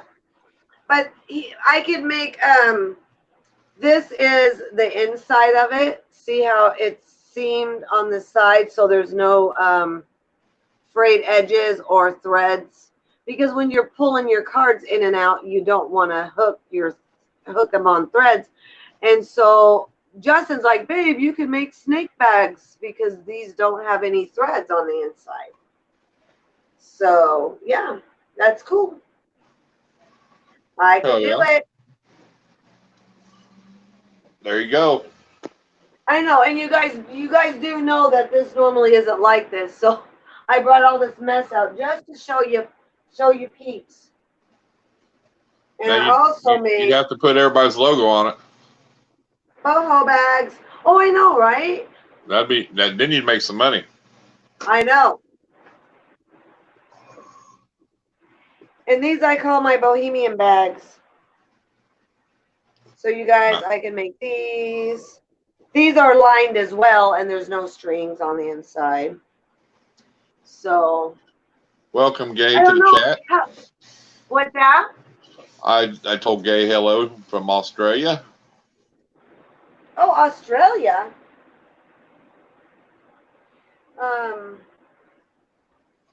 But yeah, so you have the reptile guy and the crazy sewing lady over here. Yeah, you could even like Sarah said, make some like girly bags or pink ones or whatever, and make some like bags out of like maybe snake skin or you know, like snake shin, you know, cloth Fabric. or whatever, or skulls or anything, just something different, black, than just the plain white ones that you get all the time, Yeah. and then you can sell them. I know, that would be cool. You could put them up on Instagram. People buy them. They would. I should. And you can make a video too. I know. I need to make some more videos, but now this will get me prompted. It'll get me prompted. But because I don't do the editing and all that stuff, so he has to do. Because he did. All I did for my video was do it. He's the one that did all the work. Well, that keeps him busy. Something to do. Keep making videos. He has something to do all the time. I know, but he's already so busy. It's just hard. We need to get it together. He's got plenty of time. Is this my new girlfriend here? Try to pump the channel. Did you see him come set this thing? He's got plenty of time. He talks with me on Instagram every day, all the time. Oh, Justin? Yeah. Oh my gosh. Little Renee Fair bags they would sell like hotcakes. Oh, that's what he's saying. You do have plenty of time, don't you, babe? He's crazy. There you go. You read the comments? No. You can make little Renee fairy bags. They would sell like hotcakes. Yes, I could. What the hell is a Renee fairy bag? Like a little bag that, goes off to the side. Oh, it's good here. Rock them in a heartbeat. Boom! Yay! Oh, you guys are so sweet. Thank you. There you go. See? They're so sweet. Look at all the business you got tonight already. Awesome. Thank you, guys. You're very There you sweet. go. Did you see all of our peeps, babe? He gave a peep. Peace. Justin said, yo. Oh, that's not a gang sign, is it? I don't want The Renaissance Fair. Yeah, the Renaissance. There's a gal.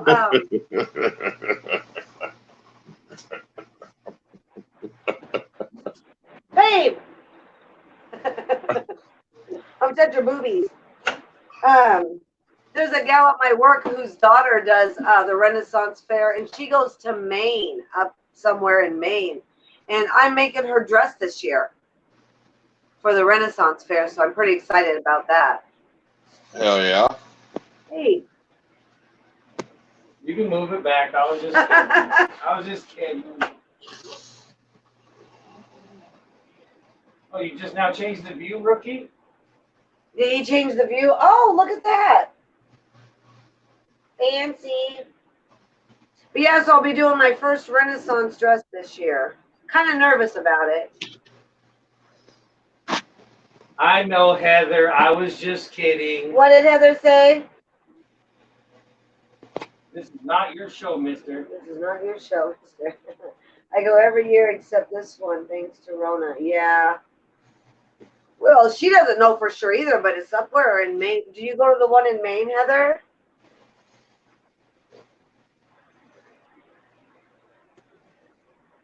Oh, look at that. Irondogg's got the Yeah, he's just now being fancy. Stream's been on an hour and a half. I know, he's getting all fancy. I know I'm going to have to get off of here pretty soon because I He have didn't to put get no ready for comments work. up there, no nothing. No? Carbon fiber. Oh, she said no, she does the New York. Oh, New York. No, yeah, I thought she said it was like in Maine or something. Like that. I got your channel running below you. Oh, look at that, babe. He's got my channel running below me. Mm-hmm. So now we're going to make another video. We have to make a video, babe. Whenever you're ready to work on it. I told you we need to do a chapstick one. I know. I want to do the chapstick one. Yeah. That's awesome, Irondogg. Woo! And your picture above you. Well, look at that. I'm on TV. Babe, look. Yeah, You got all I had to bribe somebody to give me that today because I couldn't find one for you. Oh. Oh, you showing him my logo? Mm-hmm. That's my logo that Justin made me. I don't know if you can see it. Oh, there it is. There's my logo. Heck yeah. Isn't that cool? Hell yeah. But it's not on your channel. Oops. No, he just made it not too long ago for me. Look at Fancy Pants, boy. He did good, didn't he? He's pretty fancy. He's pretty fancy. Why I Yes. gotta be fancy pants? I don't know, but you are. You're fancy. How do you look? Not too bad. Not too bad, babe. Okay. Well, no, I want to make sure I got you squared up again. Oh, you did. Yeah. Yeah. He that's my camera guy right there. Right. I need to figure out. I think you can use the other camera, but I got to figure out how. Then I can zoom in on stuff. Instead, when you use the front camera. Well, I don't want to be zoomed in on. Yeah. Anyway. When we use the front camera to do the stream, you can't really do nothing with it from the Oh. backside. You know. Yeah. Like if I was using the regular camera, I'd have the screen to zoom and pan in. So what do you do, Irondogg? Do you have a laptop or what are you using? I'm using my phone. Yeah. Oh, your phone?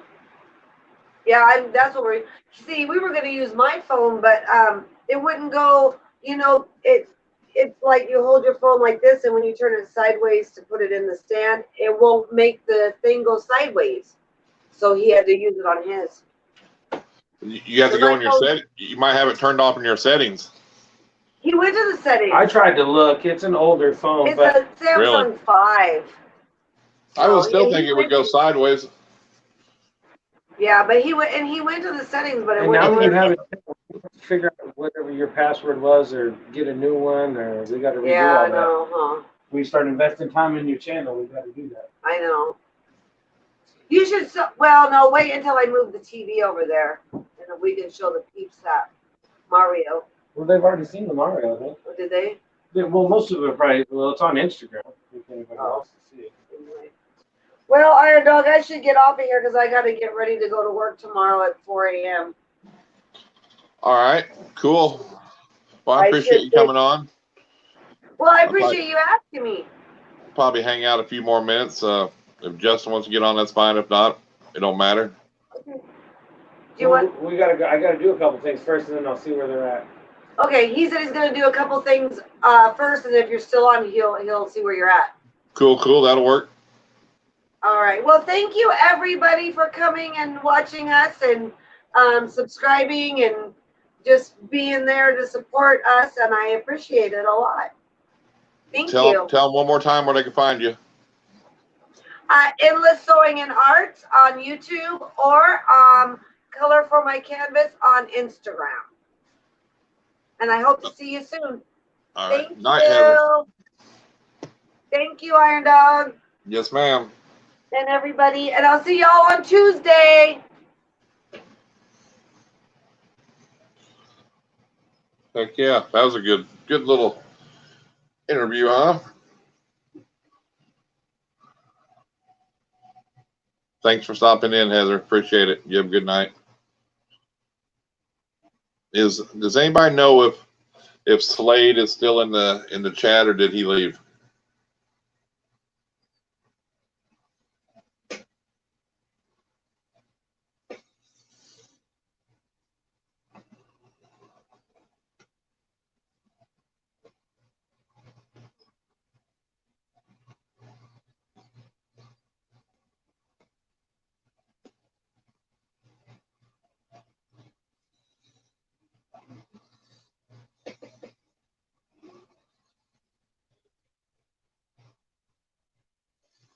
I don't know if any of you have seen, but Gabe from Gotta Love Carpet Pythons put out a video yesterday and showcasing some other reptile people with their snakes. It was a good video. Y'all ought to go watch it if you haven't seen it yet. It was a good video.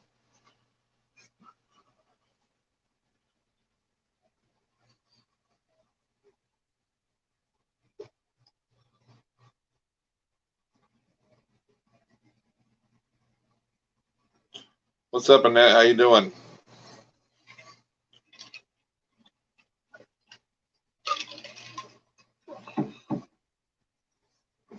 You're welcome. It was a good video. I liked it. That one woman that was on there, man, it looked like she had a lot of carpet pythons too in there. I know she was talking about the one, but it looked like she had quite a few in there actually.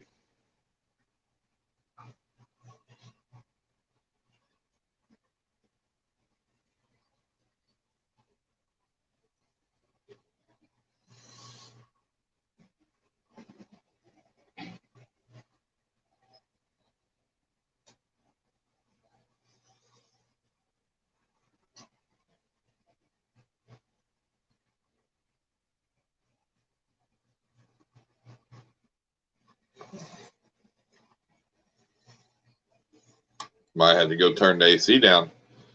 I love y'all see it. Let's see. 74 degrees in the rat room. 82 in here. They're loving that new AC I got in there today for them.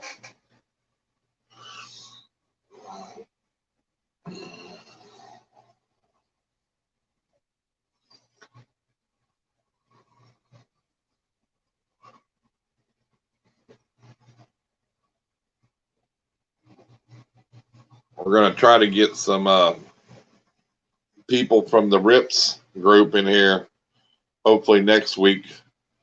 And they can tell you about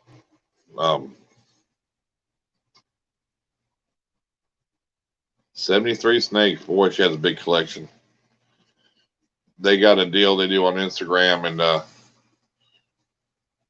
about for the reptile community about calling out people that are scammers and people that steal other people's photos and try to sell their snakes, you know, to scam people. So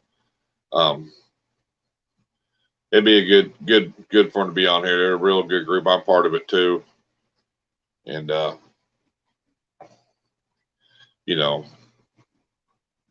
just people who take advantage of this community. So we're going to try to get them on here. There'll be hopefully a couple of them on here, and so that would be cool. Y'all enjoy that. Like I said, they're good. It's a good group and foundation, and they're growing. So, and I think that's the worst, man. In fact, I called a buddy of mine up. Somebody had his snake posted, and you know, I do business with this guy. You know, we know each other, and he'll call me, and if he's running low on like Pro Coca or something, and I'll hook him up with like 30 or so, you know, blocks of Pro Coco, and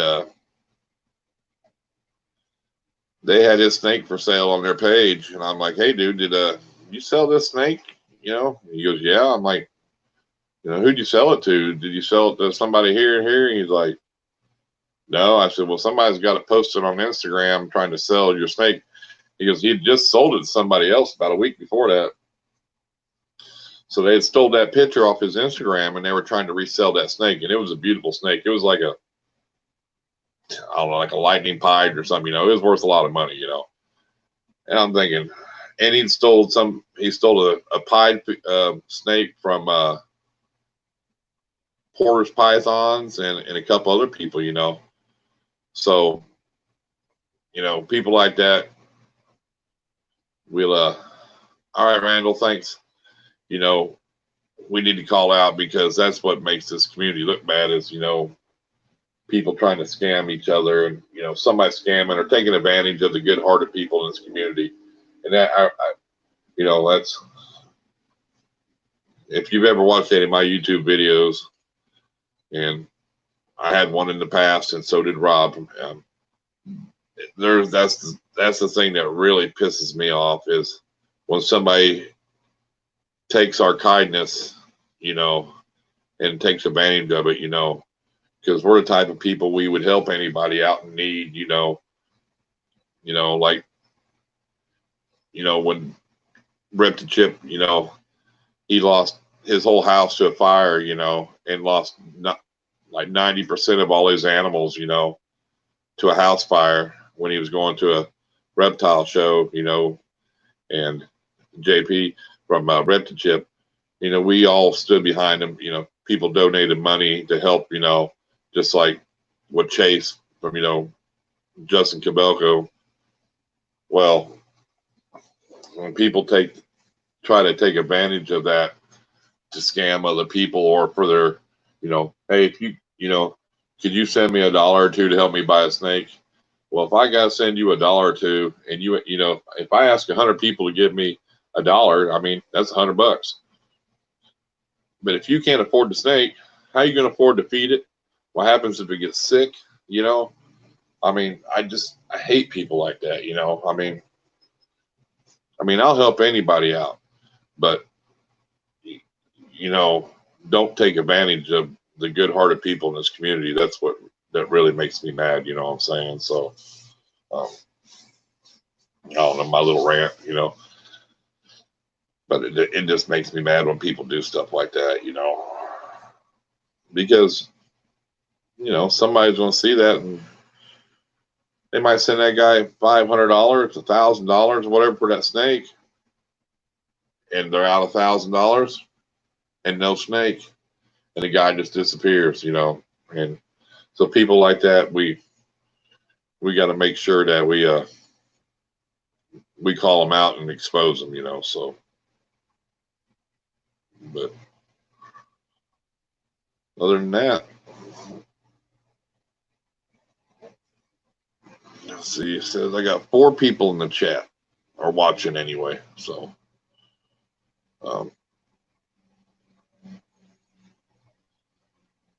probably going to call it an early stream tonight. Been on a lot this week. Maybe try to go on maybe tomorrow, maybe not. I don't know yet. Might be Monday or so, but we'll see. Depends on what's going on. I like these live streams. Just sure, if you want to come on, you can show off your lily. I'll send you the link.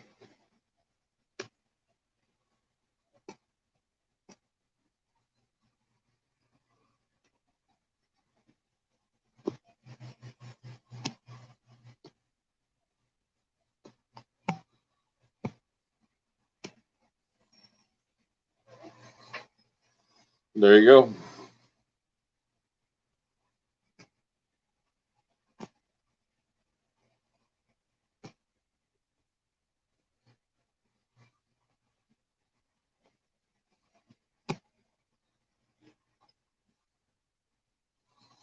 I have no problem if anybody wants to join in. Boom, fast. I'm fast. How you doing? Good. No problem if anybody wants to join in. How you boom, doing? Fast. Yeah, Good. no, I've got good internet. I'm fast. How you doing? Hang on. I'll turn the volume off. Okay. How you doing? Fast. Yeah, Good. no, I've got good internet. I'm fast. There you go. Yeah. I'm just on my computer, so I don't know how to turn the speaker down. Do I have to go up onto my into I'm just on my computer, your channel and turn the volume off? I think. Turn the speaker down. Do I have to go up onto my? Are you going through your computer or your phone? Okay, I think that's better now. I've turned off the YouTube channel playing. There you go. Okay, cool. We're done. Okay, I'll get Lily out. yeah. What's up, Animal Homestead? How you doing?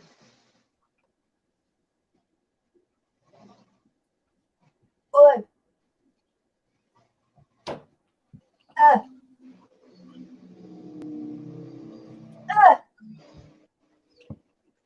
Oh, you got a fan on here already. Animal Homestead. Ah, cool. No. Thank you. Thank you very much. Now what I've got to do is minimize. I've got to try and remember how to do all this stuff now, Chris. I love this platform. It's good.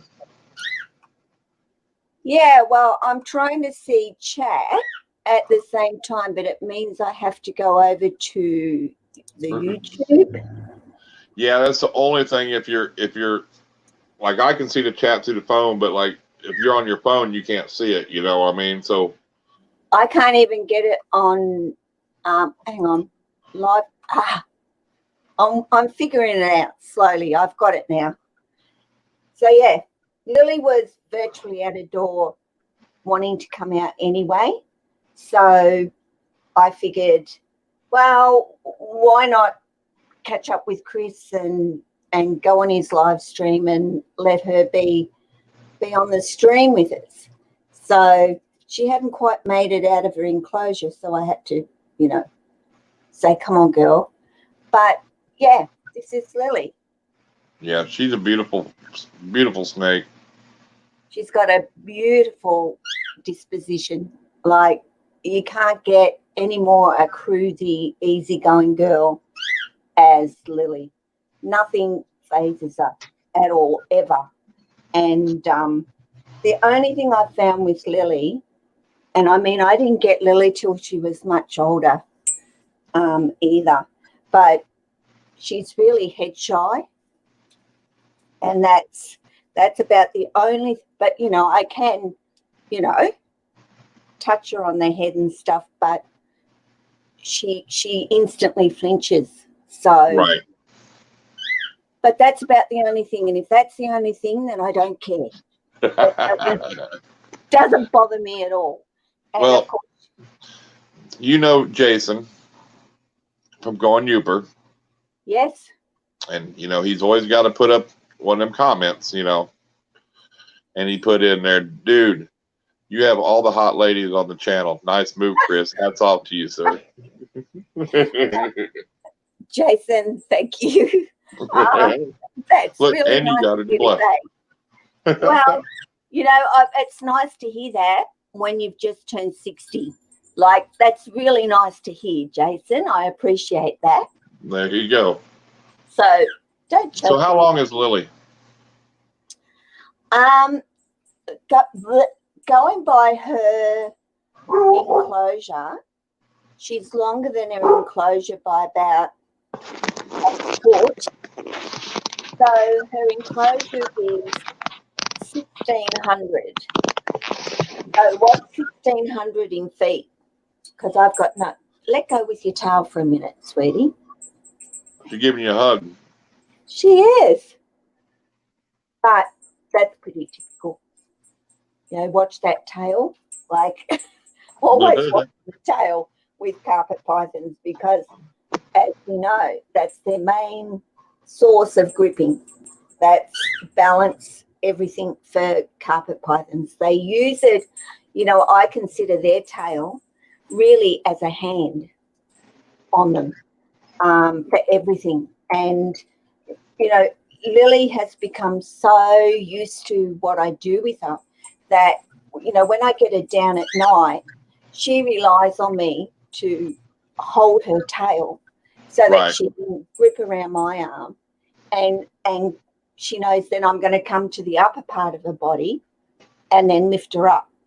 And she just does it automatically.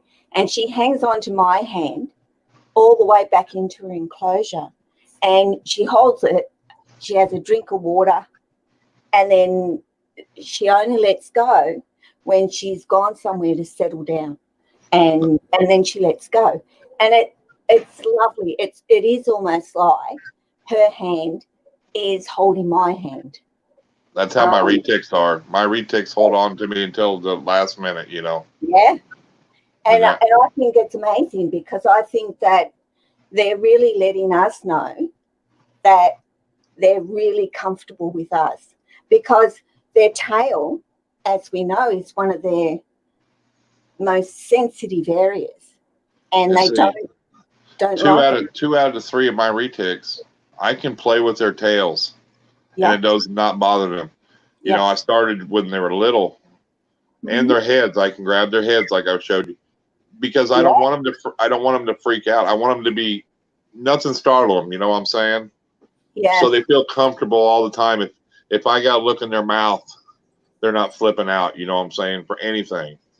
Absolutely. And I remember using a ReptiChip, I think it was here, and Lily being one to drop feed, more often than not, she'll just take it off the ground. But this particular time, there was a big piece of it stuck on the rat, and I didn't notice. And because normally I would just reach in and grab it and take Right. it off the rat. Anyway, after she'd finished feeding, I was watching her just, you know what I mean? Her jaw, and then she'd stop, and then she'd do it again. And I watched her for about half an hour, hoping that she would. Did you flip the screen around? Or did mine do it all by itself? Am I up the right way still? Yeah, you're fine. I don't know what happened to my computer, but it flipped the other way around. But anyway, what ended up happening was after about half an hour, I could see it was really, really bothering her. And I couldn't handle that any longer. And I thought, I have to do something. So I got her out and I watched her, and then I could see this big piece of ReptiChip stuck in the back of her mouth. And I thought to myself, I've never had to do this. Like, I've never had to go in their mouth. Do I get tweezers? Do I get the tongs and try and pull it out? And literally, I don't know, I fluked it, and I was game enough that I literally stuck my fingers in her mouth, and she kept her mouth open, of course, because I was fingers in her mouth, and I just pulled it out. And I thought, wow, that was really easy. And then I had other people say to me, you are so lucky. Like, she could have just chomped on you. But honestly, I feel with the relationship that I have with Lily, I know that she knows I would never hurt her. Like, I would never in my life do anything to harm her. In fact, I do the complete opposite. Right. And I just feel they get to know it. They really do get to know you that well. So, of course, I do have one snake, and that is Tessa, my Bredley, that I would never do anything like that with. Just a complete opposite cow. That's what I call her. She's my cow of the whole bunch. And unfortunately, she's my biggest of the bunch. Like, she's coming up to, I don't know, 12 foot, 13 foot now, and she's a big girl. So I really wanted her to be Lily, like, to have, that isn't how it always works. Thanks. So I've kind of learnt how to work with Tessa now, and I don't want to be the boss with her, but I have to be the boss with Tessa. There is no ifs and buts with her, because if I'm not, she has no hesitation in taking a swipe. And I mean, Tessa becomes so defensive, Chris. I don't know, you've probably seen it, but when you get this 12-foot snake that goes back into that I'm going to tag you motion, and then lifts herself off the ground and growls. I have never heard a snake growl, and I mean, it was a growl. It wasn't a hiss. It was this, I can't even do it. And I'm like, I'm out of here. I just shut the door and I went the other way. Like, I wasn't doing that, because she would have got me. And it's just who she is. And then other days I go over there and I open the door and she comes out like, oh, it's really good to see you. So she is one that I go with her. What she wants in that way Right. is what Never she put does. your guard down with her, you know. Never. If she gets up on my climbing area, Chris, I'm like, and I love it going up there because, you know, it's good for them and I know they love it and enjoy it.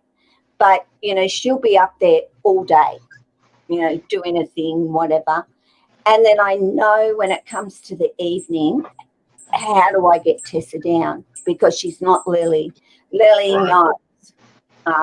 You know, I nudge Lily and she'll come down because she knows it's time to go home. Tessa, like, I've had a strike at me and just missed my nose, you know, because I know I've been just enough out of her range. But she can be quite terrifying when she's up there, and it takes me a good half hour to pest, and I have to pester her. There's no avoiding pestering her to come down. Right. And I don't like doing it, but you know, we're talking midnight. I want to go to bed, you know. You can't stay out all night. And, you know, I've often said I would love to turn this room into a completely safe environment where I could shut a door Right. and they could stay out all night. It wouldn't bother me at all. But she has to go to bed. And I tell you what, I often say to myself, you know, with a 12-foot snake, you know, I'm 5'2". I'm on my own. And the rule of thumb is, you know, you should have a second person.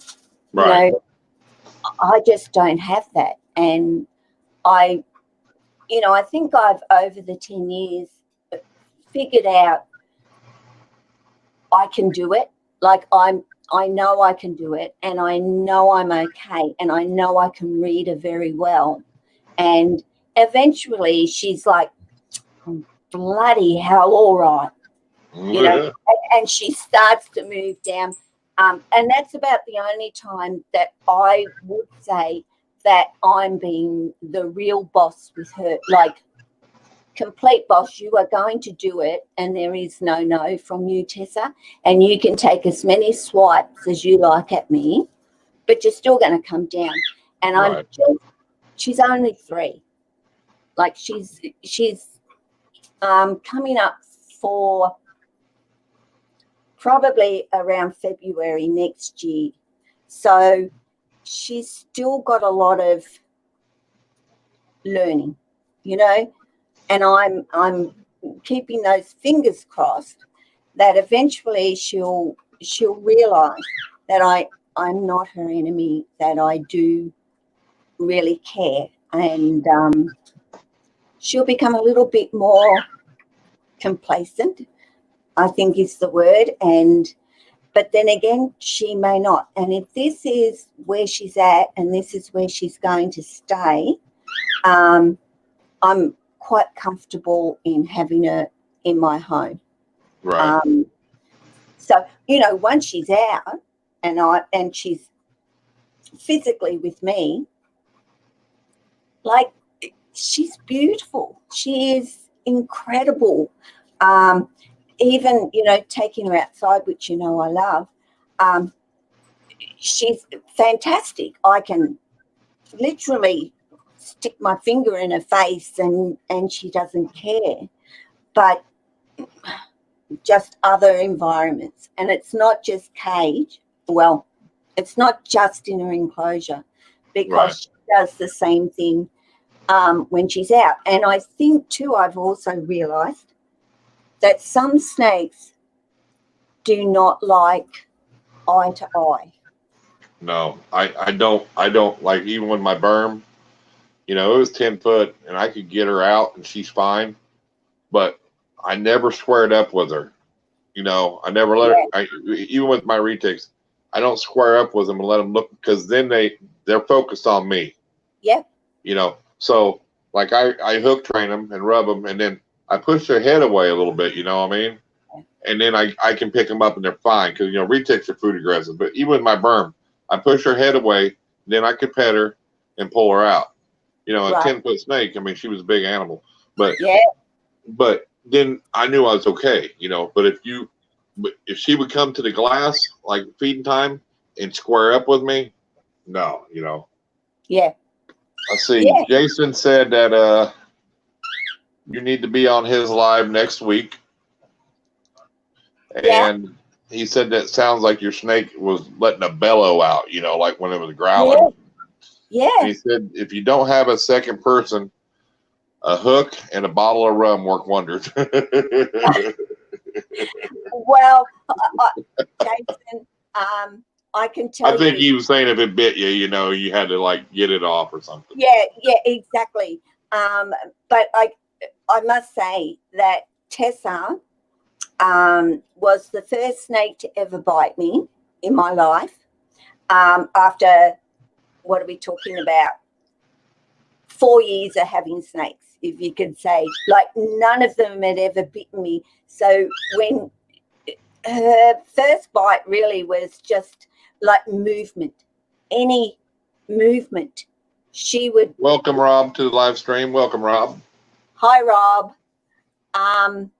She would instantly focus in on that and was afraid of any movement. And I had her out and I was doing a video with her actually, and I was on my knees and I just slightly moved my knee to the right, and she instantly, from not even looking that way, they can see, and she just went boom and just tapped me on my knee, and I realized, like, and I'm a talker with my hands, like, I've always got my hand. Some snakes really, don't do that.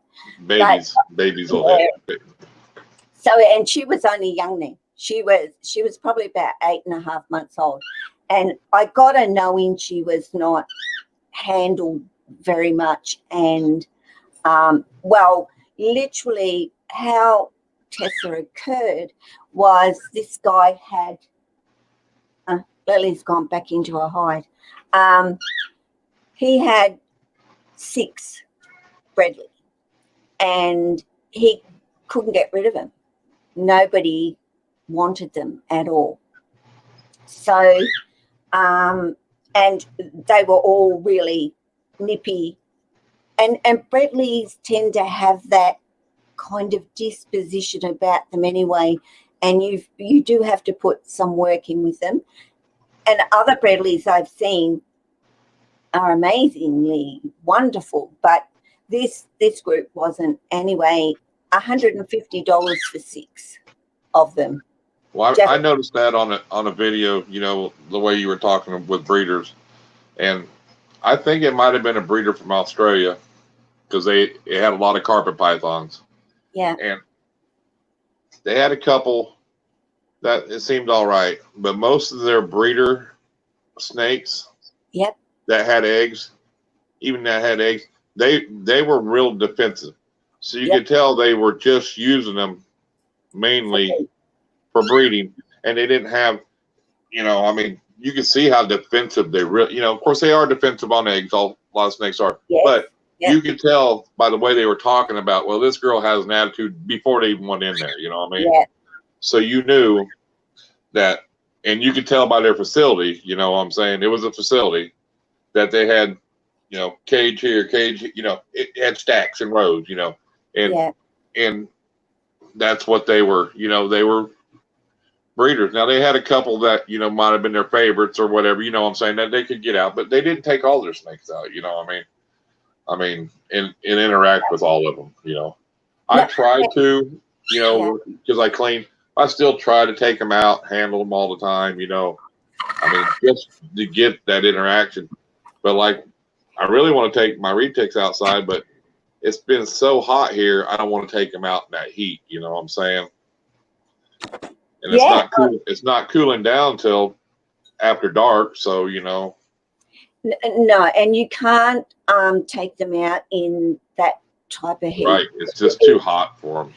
And they 113 degrees, Yeah, they dehydrate really, really quickly. And but if you have a kiddies pool out there, especially retics, because they love the water, like that is a big part of their life is going into the water. So if you had, you know, a kiddie pool out there in an area that you could have a little bit of shade, so but some in the sun, and not cold water, you know, water that is warmed up a little bit in the sun, they love it, and it does cool them down and keeps them quite comfortable. So, but you know, in 113-degree heat, we know heat kills them faster than cold does. So it's wise not to take them out. But, you know, I love, you know, we get really hot days here too in Australia, or where I live in Australia anyway. And I'll be up at 6 o'clock in the morning, and Lily will be at a door. And it's like she knows my clock as well. And, you know, I'll go outside with her at 6 o'clock in the morning when I know it's lovely out there. And then I go back out when the sun goes down, you know, over those hot periods in summer. And I really, at times, I feel like, you know, I only have 10 snakes. And for me, it's so easy for me, Chris, to sit here and challenge people to offer more enrichment. And I feel I'm not trying to be critical to the people themselves. I'm trying to kind of say how much the snakes miss out on because they don't get it, and try and focus more, I think, with the smaller breeders that do have less snakes in their life. I can't, because I don't have an answer, and I wish, Chris, I had an answer and a way for the big breeders to have that with their snakes. And I there's no fix. Like, if you're a big breeder, it's the convenience and the better way to care for hundreds of snakes is to have them in rack and tubs. And I get it. I get it, because at least their tubs are cleaned, their water's fresh, and so forth. But I agree. Welcome, Anthony from Granddaddy Herps. He's in here. He said hi to you, Gay. He said hi, Anthony. Thinks you're awesome. My screen is tilted sideways, and it's good. It hasn't moved on my end. Yeah, and my what do we monitor can either go that way or goes landscape or portrait. Right. And I'm thinking to myself, well, why all of a sudden have you decided to go into portrait mode? Because I didn't press any button. I don't believe I did. But who knows? And you know what the shit thing will be when I finish this stream, trying to get it back into landscape, because I am not a computer literate individual at all. I do okay, but I wouldn't.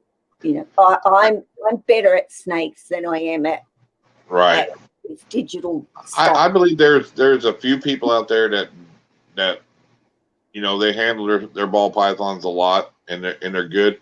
But I think there's people who have the bigger snakes like retics and berms.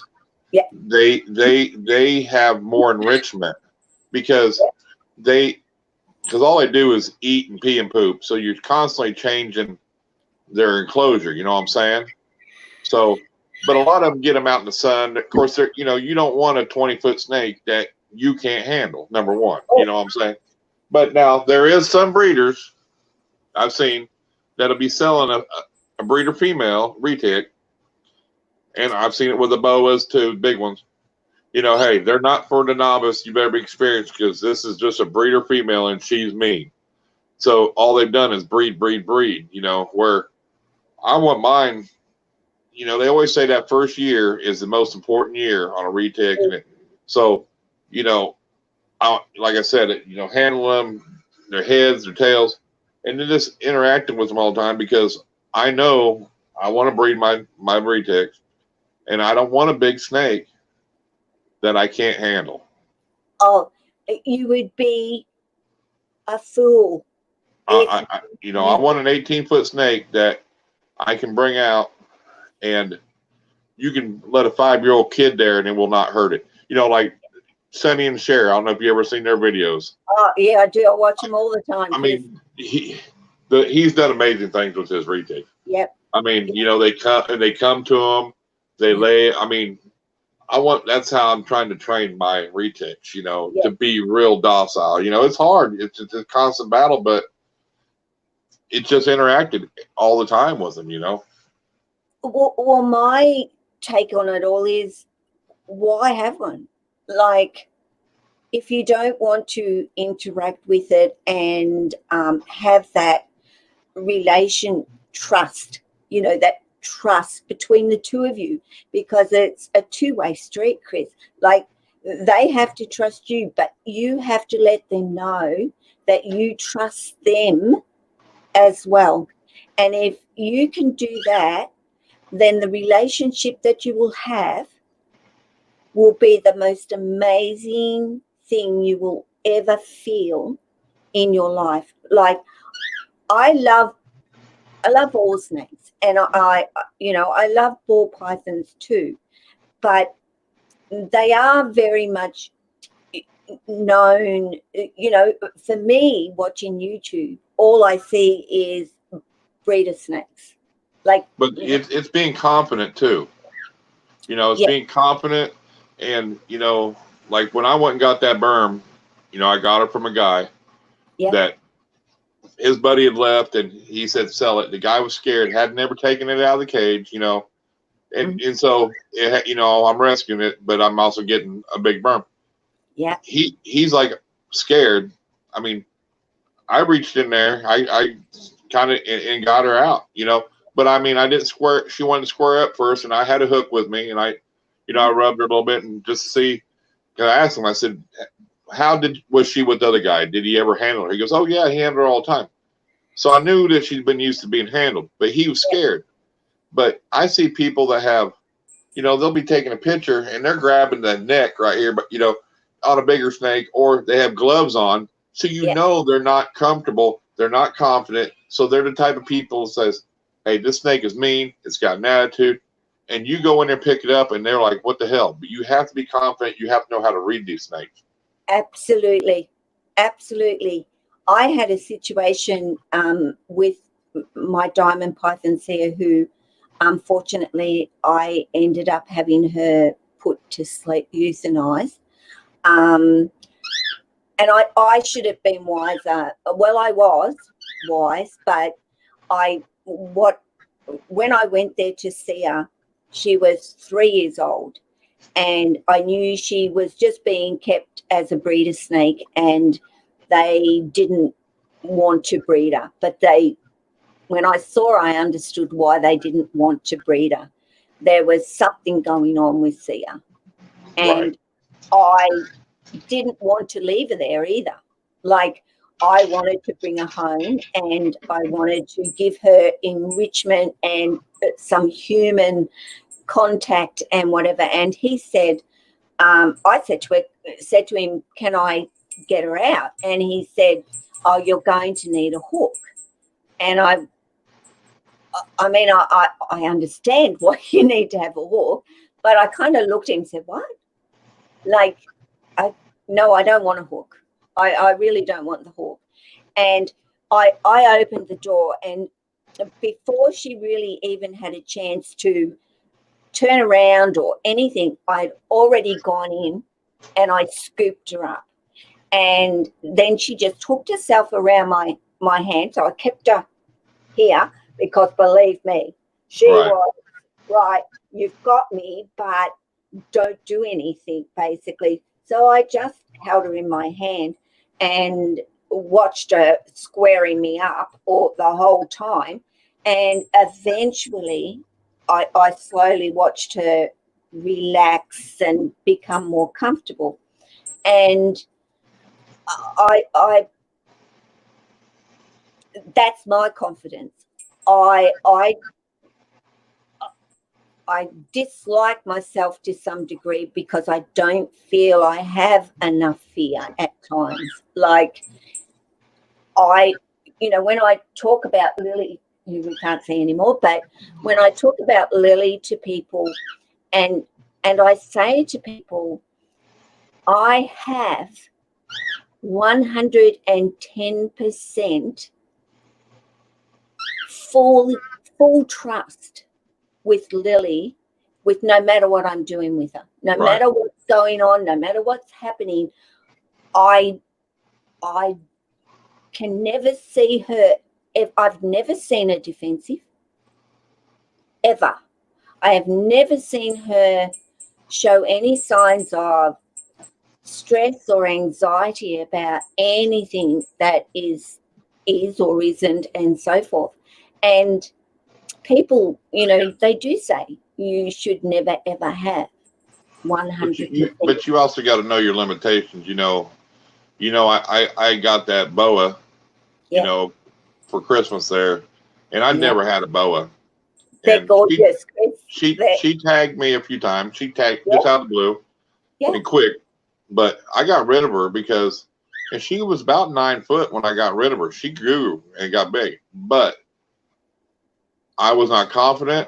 I could not read that snake. I didn't know how to read that snake, and it was something about her, about the boa. I mean, not that she wasn't pretty, because let me tell you what, she was this big and pure muscle, so were Burms, but they were strong. But she was, when I gave her to, sold her to this guy, and he'd had boas, and before I even got home, he had pictures around his neck, his wife's neck, but I just couldn't read her. And I think too, with her smelling, being a female, smelling my females, going through I don't know, I'm just saying. And I didn't have no male for her, and he had males, but I just couldn't read her. And so my confidence level went down because I think a boa is meaner than a python, I mean, because, and some people say, oh, they're so tame. I'm like, I don't think they are, but I don't know. I'm comfortable with pythons, and I can read them, but I can't read the boas. So I have a hard time with, so what was best is for me not being able to interact as much as I should with a big snake, give her to somebody who could interact more and do a better job. And that was absolutely. And I think that more people should do that, let go and say, look, I can't do this, and somebody else I'm sure will be able to do this. I don't see anything wrong in people doing that at all. But it's better than her just being in a cage all the time and only coming out to clean and just, it's not good. She didn't. I just don't think she liked me because she would kill a rat. She would kill a rat. Snakes can't think like that, Chris. Remember? Well, I don't know, because snakes can't think like that. Gay, I would give her a triple large jumbo rat, and she would kill it because they eat everything. Yeah. And then I'd be in there messing with mother snakes. She would uncoil part of her body, still coiled, and come up to the glass and look at me like, I'm like, I'm like, just go about your business. Yeah. What are you gonna do? You want some? I'm like, no, I'm good. Yeah. Most of the boa, I would love to, at some point in my life, actually get to physically hold a ball python, to hold a boa, to hold a retic and a berm. Like, that would be incredible to me because, you know, I see them on YouTube, and look, you know, I know that there's people here in Australia that have them to secretly have them. You know, we had an amnesty about 3-4 years ago, I think it was, where anybody that had an exotic that wasn't native to Australia were allowed to hand them in and cop no repercussions for actually having them. And I do know too that there's some people that were actually allowed to keep because they had a certain year prior, you know, they had got these snakes when it was legal to have them or whatever. And but I do know people have them in secret. So, and nobody's game enough, you know, nobody's going to share that out and say, I do know one lady that had corn snakes, and I got really angry at her, not because she had corn snakes, but she was breeding them. And to me, like, you're not allowed to have those corn snakes in the first place. Now you're breeding them, and of course would be selling them secretly to others to have. And I felt that was really wrong. You know, you've got corn snakes, okay, that's great, but don't breed them. Like, you know, you shouldn't have them here. And I mean, yeah, if you're one of the few that were lucky to have them, you don't be selling them secretly, because then they come to take them all away from you if they find out, you know. Yep. Yeah, Rob. And you don't know who you're talking to. You Rob know, was like saying that you know, boas, they're unpredictable. You know, 1 minute they're fine, then bam, they turn on you, which mine did many times. And blood pythons are the same way. And like Granddaddy Herb says, after 2 years, he's still a little cautious with his because they have a quick head turn, you know. Yeah. And when I'd feed mine, that's the only snake I've had that she was in a big enclosure I had built heavy, and she would rattle the whole cage when she hit a rat. I mean, she would almost move it. She'd hit it so hard. You know, wow. I mean, just wham, I'm like, God, I don't mind. And quick. I mean, so fast, you know. I mean, they'd eat every day if you let them, you know. I mean, but I didn't. But I'm just saying that, I mean, they're just, I mean, I couldn't believe how much stronger like an 8-foot boa was compared to like a 10-foot Burmese python. Yeah. You know, I mean, she wasn't quite as big as my python, but the power them boas have is unfreaking believable, you know. And you know, I've got a wonderful friend who lives in Denmark, and she has a boa who's coming up to being 10 foot or more and thick as a brick, as we say. And this boa is the most, I wish I could have her. Like, she sleeps with Azzy every night in her bed. She is the most gentle-souled boa. So it's hard when I hear people say. But would she be that way with somebody else though? You know, and that's the thing, because she knows that, you know, if I get it, you know, it's like people selling a retic. I mean, a big retic. It's hard to tame them down when they get to a certain size, because they've naturally been this way their whole life. Where I think some animals read people better than other people. You know, I mean.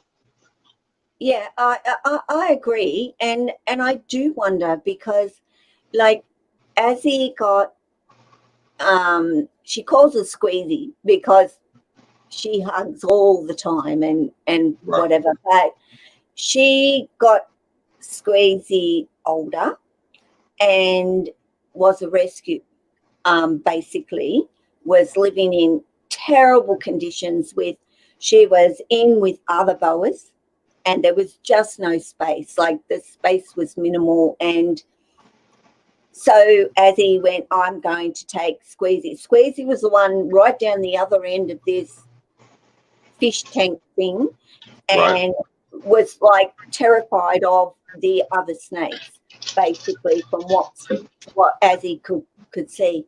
So she brought her home, and it had a beautiful enclosure set up for her, and so forth, and did treat her with pure love, like love for her. And this snake, like I said, she's had her for 3 or more years now, and has never been defensive in any way whatsoever. And I think that maybe they choose, like they do choose. And I think this was not as his first snake. She had a ball python beforehand, so she went from a ball python to a boa. And she, I don't know how to, I want to say to people, you admitted, Chris, that you didn't feel confident. And that's probably the worst way to feel with a snake that is already fearful, because they really rely on the person around them to show confidence with them, and to continue to show confidence with them. And the more you show your confidence, the more they relax. Well, I just didn't know what I was getting. I didn't know if I was getting the nice female that day or the mean one, because they just switched their one day. I mean, her attitude, you didn't know. I mean, in fact, you could be holding it and be perfectly fine, and then just out of the blue, she come around and tag you for no reason.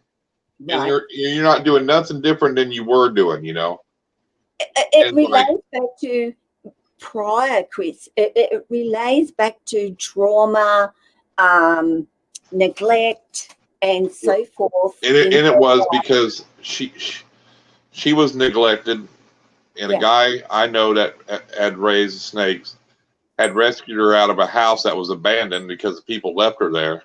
Yeah. He worked with her, got her pretty well tamed down.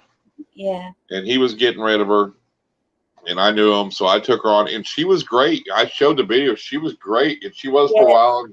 And she hit me. I think the first time she hit me was my fault, because I think I had rat smell on my hands, not realizing, But after that, I always made sure I didn't. But you just never knew with her. So I know people that's all they do is boas, and she's doing good now, and that's all that matters. So and that's good for you to know that she is doing much better and managing with somebody else. And that is what it's all about in the end, is if it's not working with you and you are uncomfortable, and they go to somebody else and you see a difference, like this guy who I got Sia from, like, I paid money for it, and I felt that I really shouldn't have, because even though I couldn't define what was going on with her in that short time that I spent with her, I knew something was not right. And I guess I wasn't angry at the breeder either, that I got her from, because I knew I could have turned around and said to him on the spot, right. I'm not taking this snake. There's something wrong with her.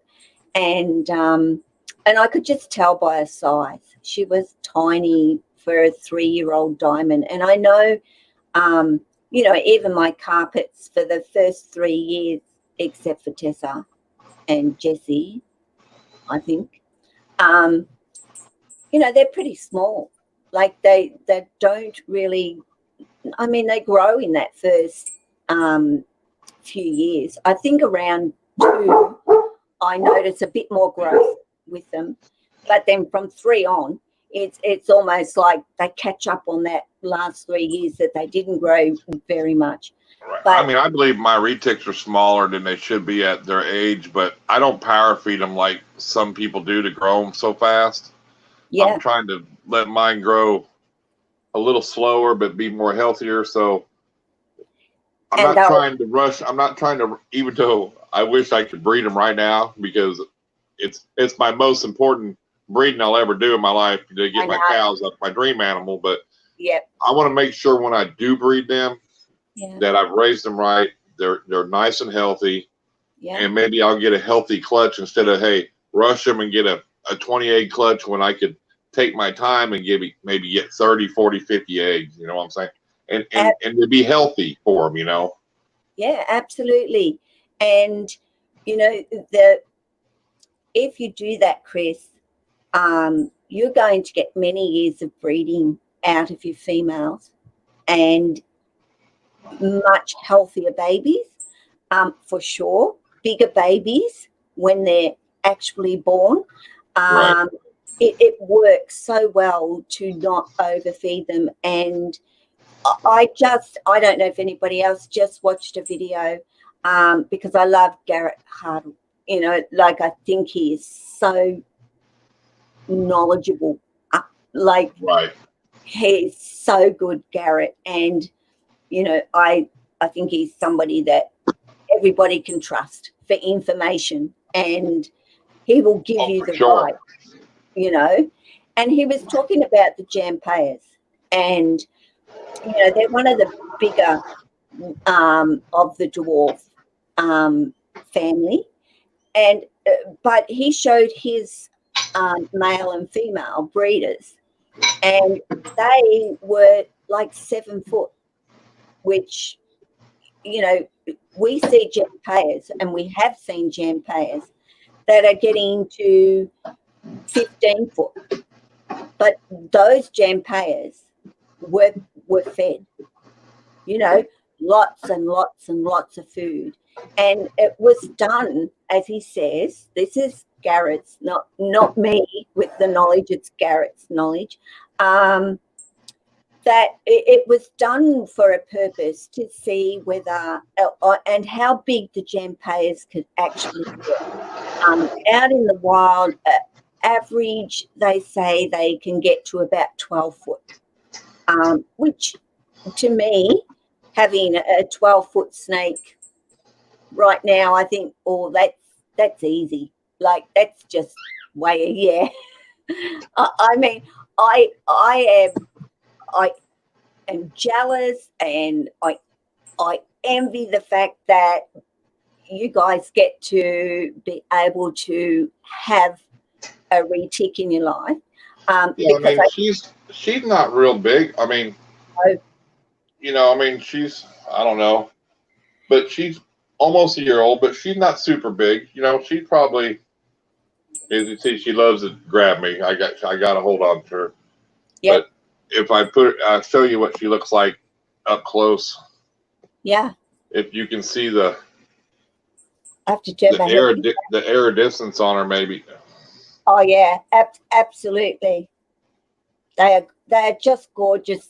I can't fault them in any way.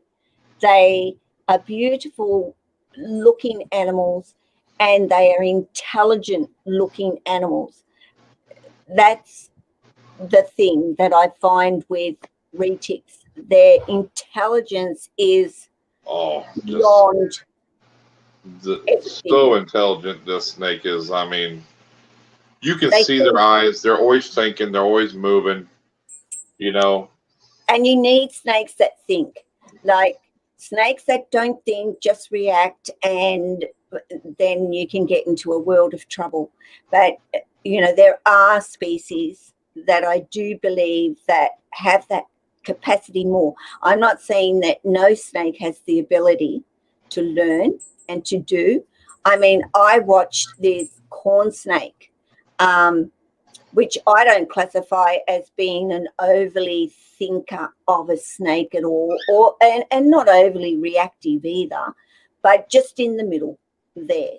And he actually knew that he had to go to the ball on the table, push the ball off the table, which it landed in a basket, and then he went and he got food. So it's all food rewarded what he does.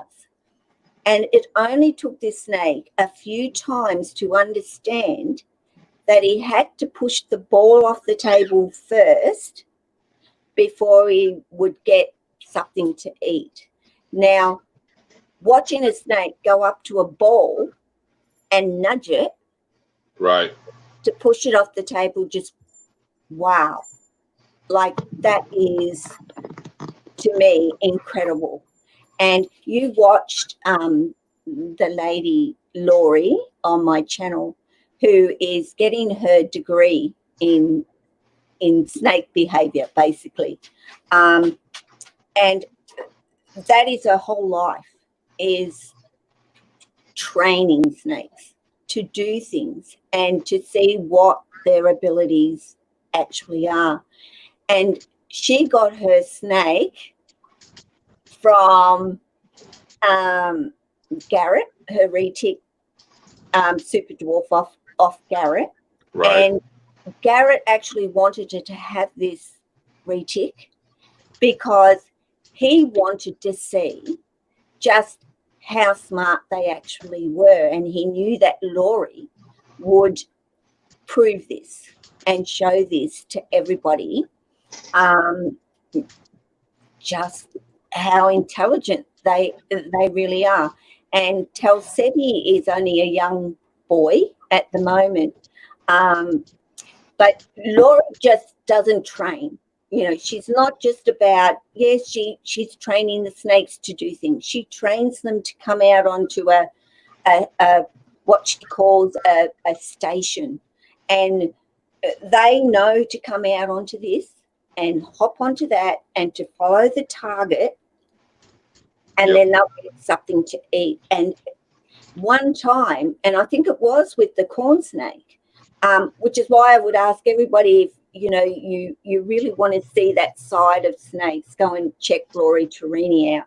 But she uses one particular target with these snakes, and she uses a different type of target with other snakes. So this day she decided to see whether they would know their own target or they just go for any target. And so she did crossovers, she did this, she crossed it the other way, she had one here and one there.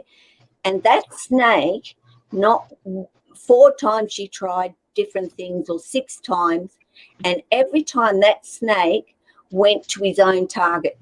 He never touched the other target. I see a lot of people that's been doing the target training a lot lately, you know. Well, you know, Brian Barczyk does a lot of it, but I've seen a lot of people do it with, I think, Rob, it was down there in Kentucky Zoo there, that's down from you. They do it with the kimono dragon, don't they? They got a door on each end of its cage, and that target, they feed it that way, I think. And it was pretty cool. Yeah. It especially a Komodo dragon, to have them target trained alleviates any accidents happening, and that's what you want. You want them to understand, this is what I want you to do, and to see them actually do this. I think to myself, people need to go, and when they look at their snake, and when they're handling their snake, and when they're doing things with their snake, to think about what that snake can do and would do and is capable of doing, rather than having the mindset that, and we do hear a lot, I know I do, that they are purely instinctual. And I really disagree with that immensely. And it's why I push so much for people who are living a life where they are actually having that really good bond and relationship with their snakes and doing things with their snakes to do more videos. You know, breed ticks are flighty. Yeah. But I just got her out, and if you look,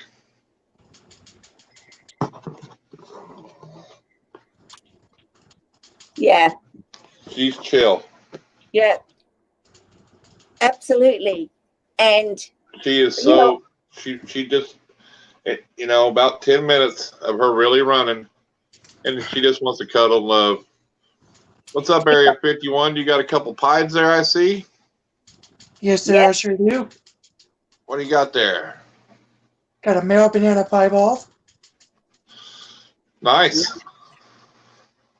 very nice. I think Gay's got a collaborative pie with Jay's balls. Nice. What I've got with Jay's balls is a 100% het for clown, and I love the clown. I love that gene, and yeah, I hope Jay breathes her out.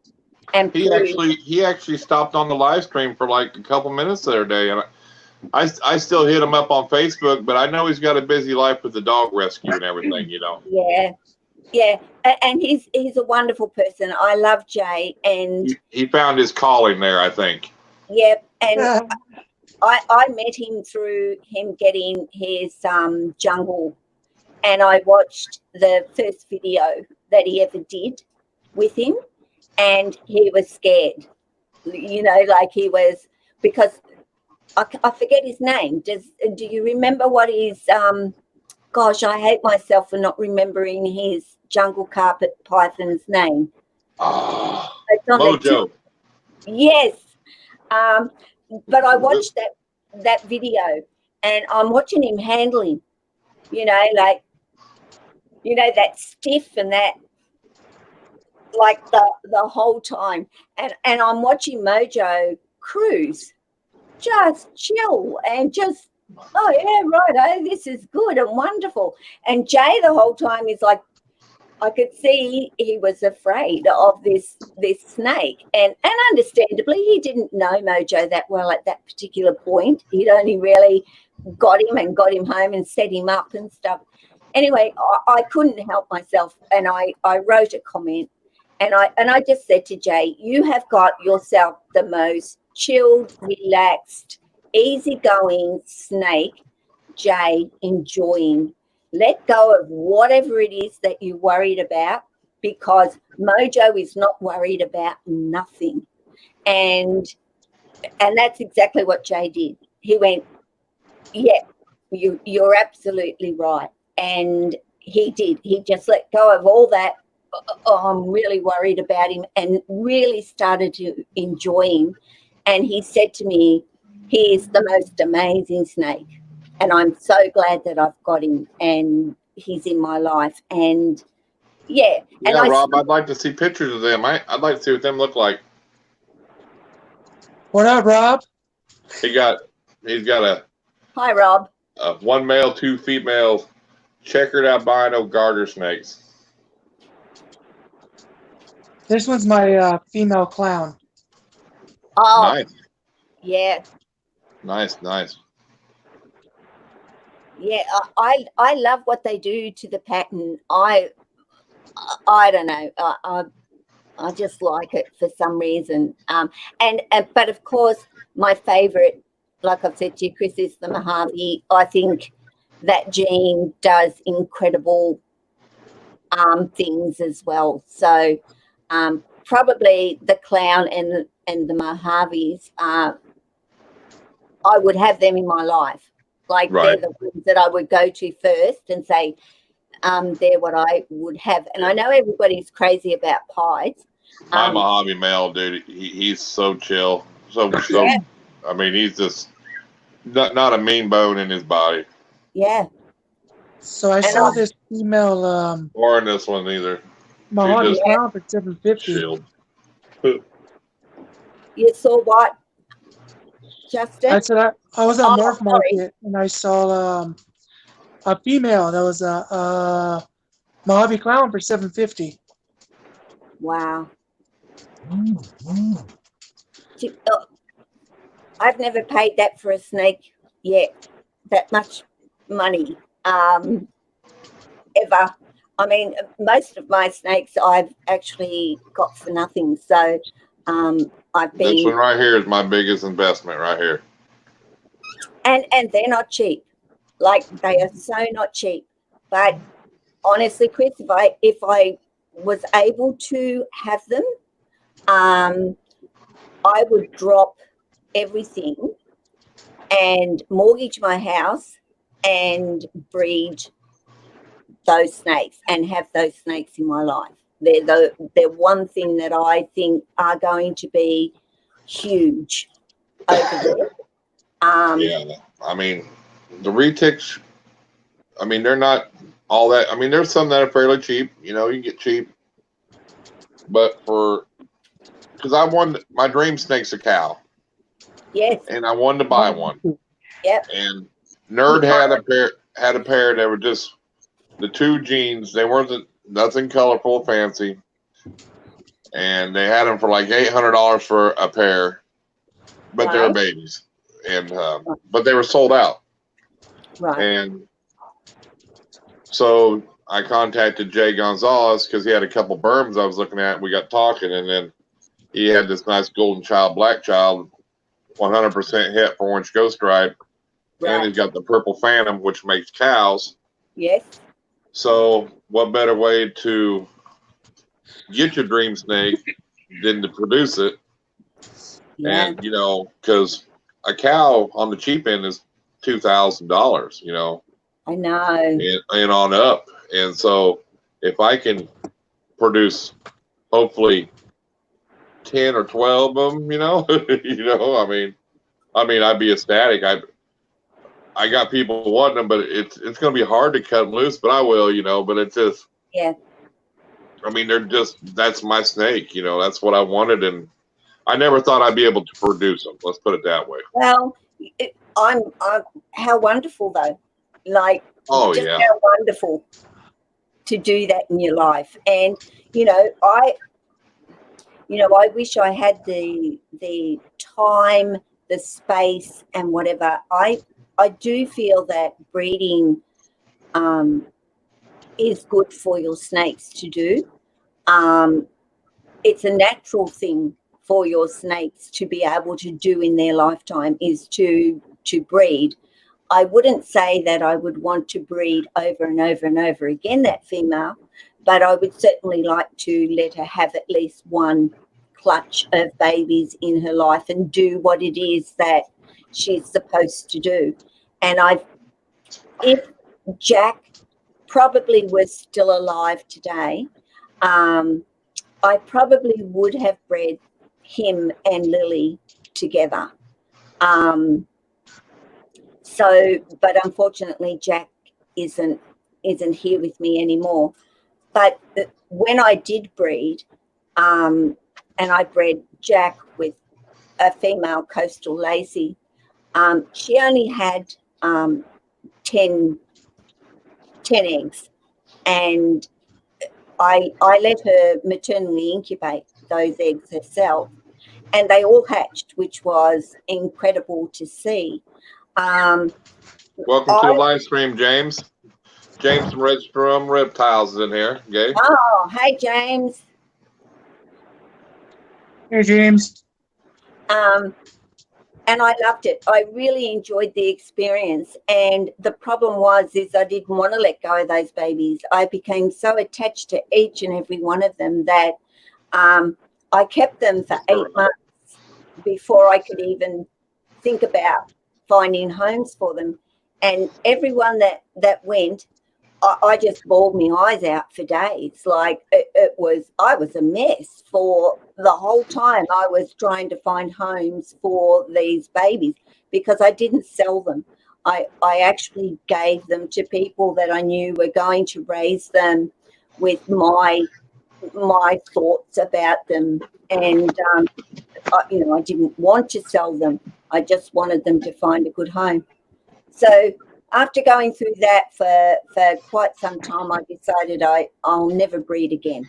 I can't do it. I'm not made to be a breeder because I get too attached, and I'm sure you guys too do the same. Not maybe bawl your eyes out for nights after a baby goes, but I'm sure it's sometimes hard to let go of these cute little things that. I'm worried about that too with my first litter. I don't know if I'll be able to get rid of any of them. When I first get to my first clutch or whatever, it's like I'm not sure if I'll ever be able to get rid of one. It'll be hard. Yeah, exactly. And I haven't bred since because it was so heart-wrenching to me. And I think it would be even harder to do it with Lily's babies because I don't know. I'd probably see so much Lily in each and every one of those babies that I would want to keep them. So I'm not tempting myself to do it because then I'd probably end up with like 30 snakes in my home, and I don't have the space for that. So I'm I've pulled back and said, no, I'm not going to breed. I'm not made to be a breeder. And I think you guys are amazing that you do it, and other people get to have the pleasure of having snakes in their life too, because without breeders, I guess other people don't get the opportunity to have snakes too. So Chris is letting his guy or gal go for a climb up there on her climber, which is a good place for them to hang out, actually, up there somewhere. If things work out for me this year, I'm going to breed my two ball pythons, my female pied, and the one I just put away was my Orange Dream het pied. Right. So if everything goes well this year, that's what I want to do this year for my first time breeding. Wow. So, Rob, you're first time breeder too. So, yeah.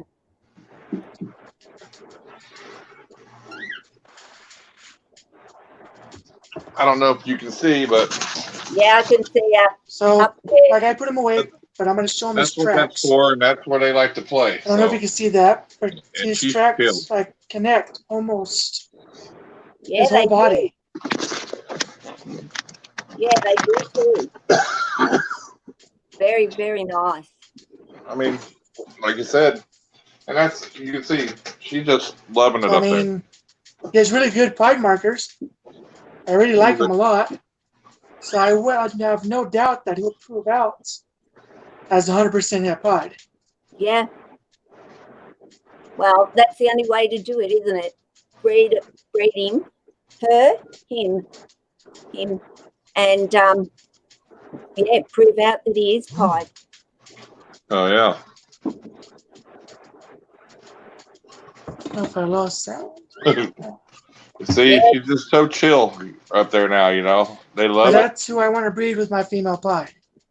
Cool. Well, you'll get some nice little pieds out of that. I lost sound. Oh, yeah. Yeah, I've got sideways picture. You just got the one up there, Irondogg? Huh? You just got the one up there? Yeah, I just have I'll be right one back. up there. Yeah, James, I know you're going on your first year. Ha ha. Yeah, them pied tracks look good, didn't they? Mm-hmm. Yeah. Yep. Good indication that he'll get his pieds. and I mean, everybody loves pieds. Like, I don't know anybody that doesn't like pied ball pythons. Like, yeah. And I like the blue-eyed leucistics, like just a pure white snake. Right, or, the bells. Yeah, a pure, all black snake. Like, yeah, that's what I like. black or white, like the golden child, like, yeah, just beautiful in the retics. And it was sad to hear that Justin lost his girl Opal. I don't know what happened with her or why she died or anything, but she was just a beautiful retic. Yeah, so it was really sad to hear he lost her, and I know that he was going to breed her, and I think he was even trying to breed her that season. So I have no idea what went wrong, but that would have been a big hit to Justin, and what's his wife's name? I know, Jacqueline.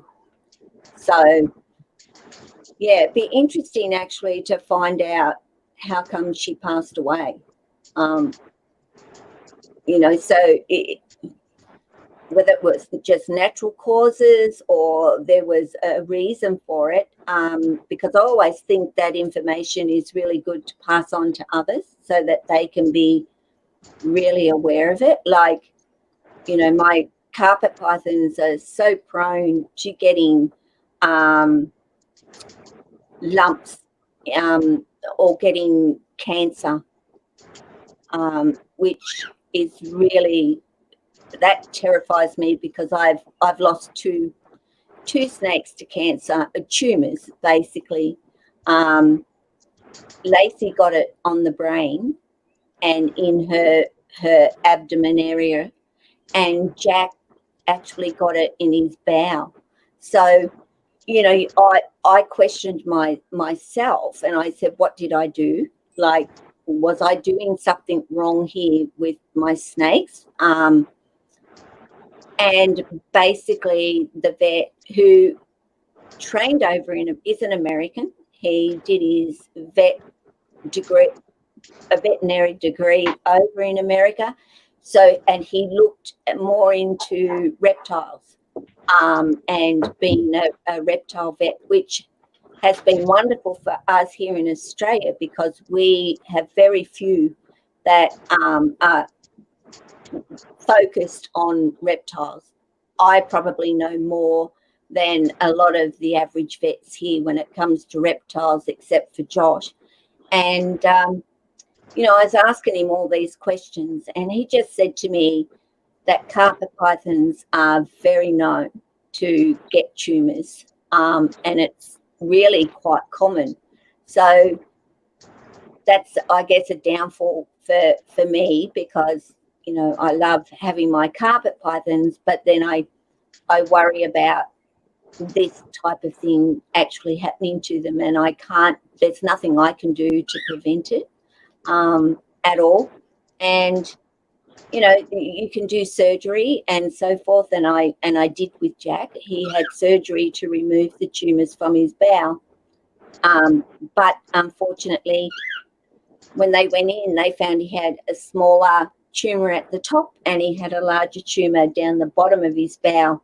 And by the time they took those two pieces, they really had to stretch the bowel and stitch it up. So the lining of the bowel became a lot thinner, and they were just concerned that it may not take. And, you know, 14 days after surgery, I could see that there was leakage coming out of his wound, which was not good at all. That should not be happening. And yeah, opened him up and found out that it just wasn't going to work. So, you know, had him put to sleep, and he'd been in my life. He was 8 years old when this happened, and it still impacts me today that I don't have him around. He was a cruisy, easygoing snake too. So, yeah, people, I think, need to know that these things happen and there is nothing that you can do about it. You know, just be aware of it and be aware of the signs of what might be happening and what is going on for them. And yeah, take them to a vet, have them checked out, find out early what's going on so that they're not living in any pain or anything. And yeah, do something about it. And yeah, it's it worries me because I've got 5 more carpet pythons that I have in my life, and it can happen at any time. So I don't know if ball pythons are prone to any particular illnesses in their life at all. Do you know of any? Mm-mm. No. As far as I know, no. Nothing that, like, strikes, often or anything. Yeah. I think they're a fairly robust kind of python, actually, the ball python. They're real durable. They are a good, that's why I think they are a really good beginner, python too. It's just because they are pretty durable. I mean, for the most part. Yeah, well, I do believe they are a great first python for people in terms of the fact that, they are so easygoing and all the rest of it. But I also think that the people that get a ball python also need to understand that they are durable and robust and easygoing, pretty placid snakes. Your ball python. Man, if I could walk around all day with a ball python wrapped around, or a carpet python, okay, let's say if I could walk around all day with a carpet python wrapped around my neck, I would do it. But you can't do that with a carpet python, but you can certainly do it with a ball python, which I think is wonderful. But, people who do take ball pythons, really need to understand, being as robust and all the rest of it that they still are very, you really got to be on point with their humidity and heat and stuff more than I would say I have to be with my carpet pythons, for example. They're very, my humidity can go from down to as low as 40 and they're fine, or it can be as high as 70 and they're fine. They've got such a bigger, wider range.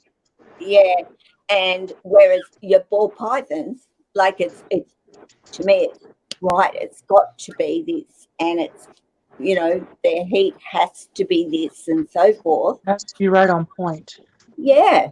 And so as much as they're healthy snakes, they're quite not known to get diseases or illnesses or whatever, that's great. But the other side is it's harder in terms of maintaining that on point stuff that they do need, and people understanding that they do go off food, that they at times they just refuse to eat and not live in the stress of, oh, my ball python's not eating. Kind of relax a little and understand that can be sometimes how these guys are. And I mean, I go through it right now. Lily isn't eating at all, and she goes off food for about nearly 3 months.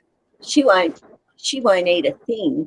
And the first time she did it, like I was so worried and thinking to myself, what is going on? You always eat. And I think she was about 3.5 or so when she started doing this.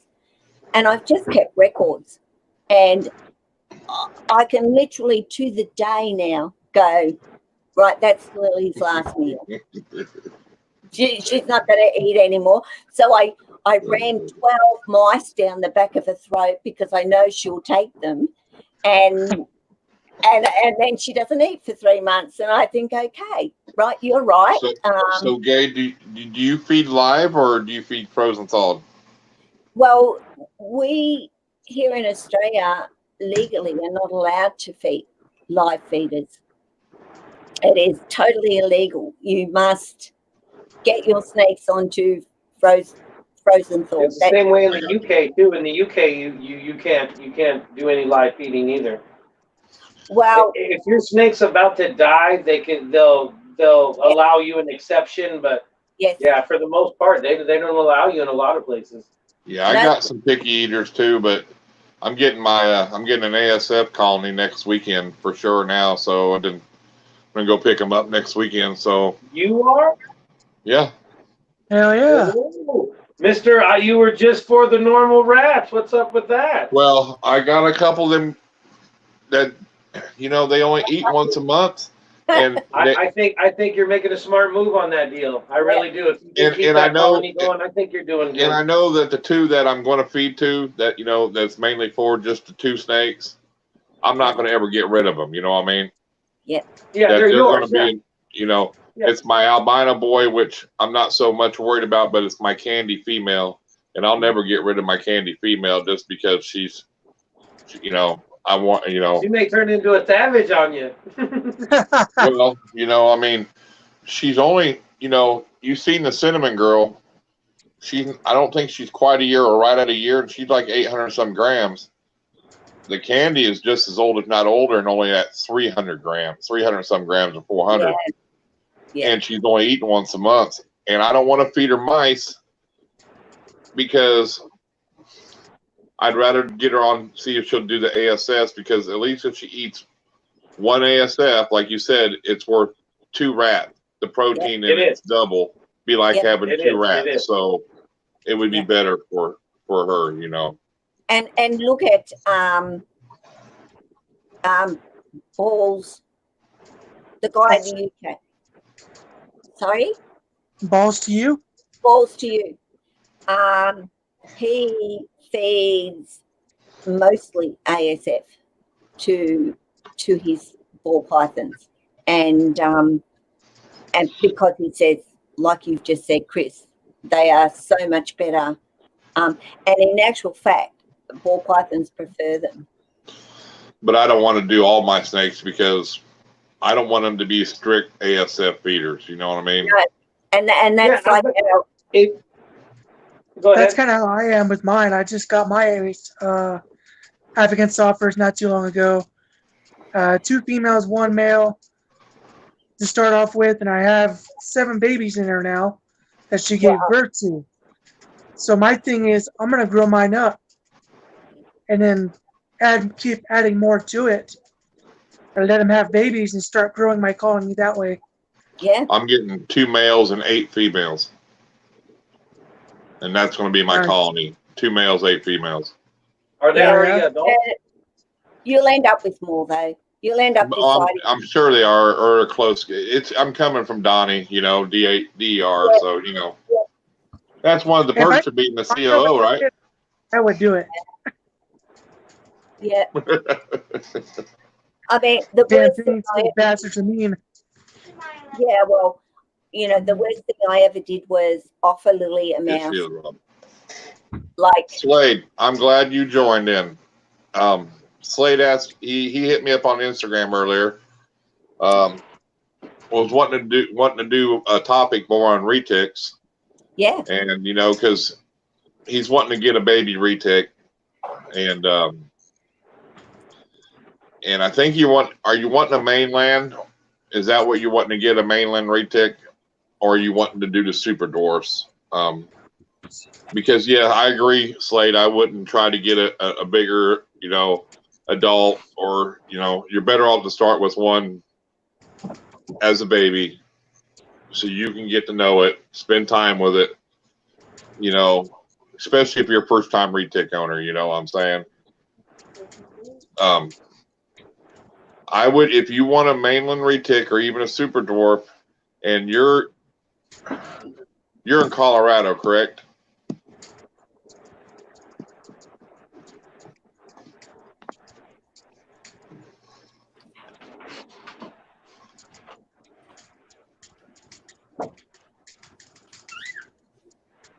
because if you get on Instagram, and the guy I go through is Jay Gonzalez. He's on Instagram. Look him up, Jay Gonzalez Reptiles. He's out of Kansas City, Kansas, and around that area. Good quality retics, good prices, and he would be the person to go through to get a baby retic. You know what I'm saying? That's where I bought 2 of my 3, and top notch. I mean, you know you're a good breeder when you are talking to him, and he doesn't send you pictures; he sends you videos, showing him handling them, showing you the true colors, their disposition, everything. You know, that to me, that was just customer service above and beyond. You know, hey, I'm not going to send you pictures. I'm going to send you videos so you can see how I'm, see what they're like, as a baby. And to me, that was, you just, the best thing to tell you to go from handling from a ball to retic is hook train, even as babies. And I didn't have a hook, and I'm going to show you what I got here. This is a car antenna that I made. Got the little ball, but as a baby, I wasn't using them to reach in to grab. Yeah. I would go in and rub their head, and with that ball, I knew it would not hurt them. So, I mean, I wasn't trying to use it as a hook, but you rub their head and they know it's not food time, and then you just kind of push them away a little bit, and then you can grab them. You get them learning that, hey, it's not food time, and then they're good, because every time you open a tub, they think it's food time. But you'll learn the ins and outs, and they're great. But get them as a baby, handle them as much as you can. Of course, if they eat, give them a day or 2, like I do, just because I give them a couple days, and then handle them, every day, 15 minutes, whatever, 30 minutes, whatever you can, but a little interaction with them, and get it where you can rub their heads, put your hands on their heads, their tails, so they don't freak out. And then, because on a retic, the first year is the most important with them snakes. If you do not get them social and get a bond with them within that first year, you won't get a bond with them that easy. You have to bond with them that first year.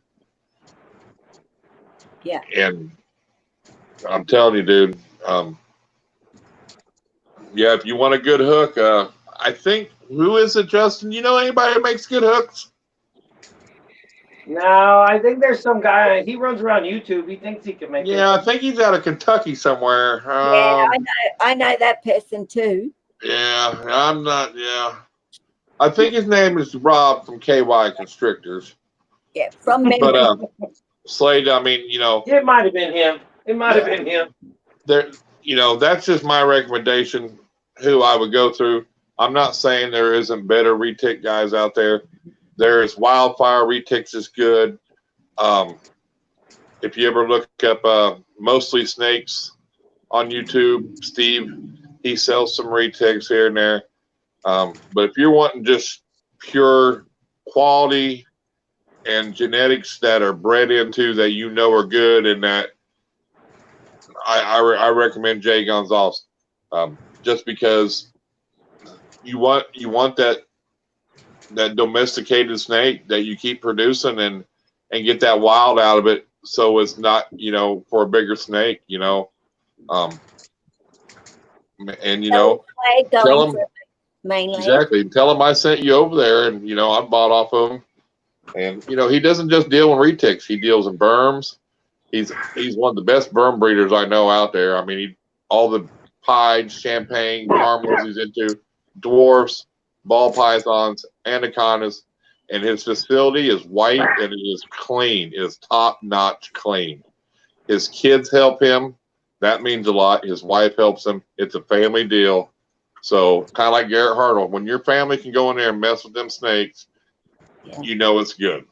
You know, and he's not out there trying to boast about being the best. You know, but everybody knows Jay knows he's a good breeder. So just my opinion, buddy. You know. Yeah, and that's where you get good advice from people that have dealt with people buying their snakes. I think word of mouth is more important than anything when you are getting anything in your life. You hear it from other people that have personally dealt with them before. But if you want to buy one, my key to tell you, try to get one around Black Friday because Jay Gonzalez puts out some great Black Friday deals.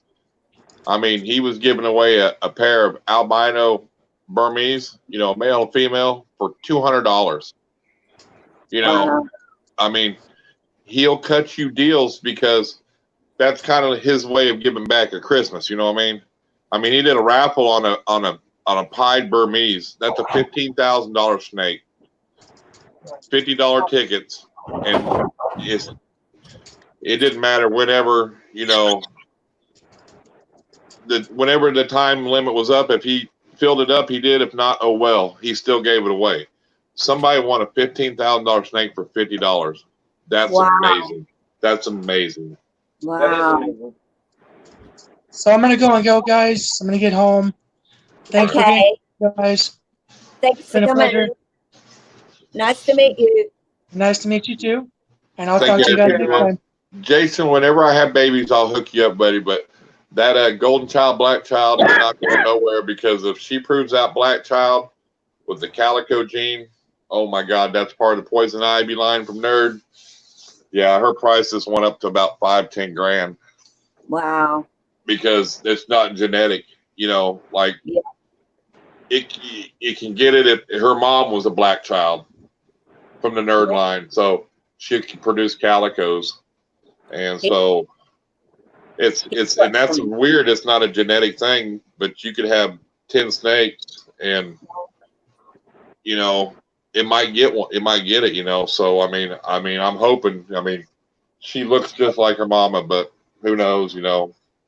Well, isn't that egg hatching time going to be something to be so excited about? I mean, you'll be counting down the days, and it takes a lot longer.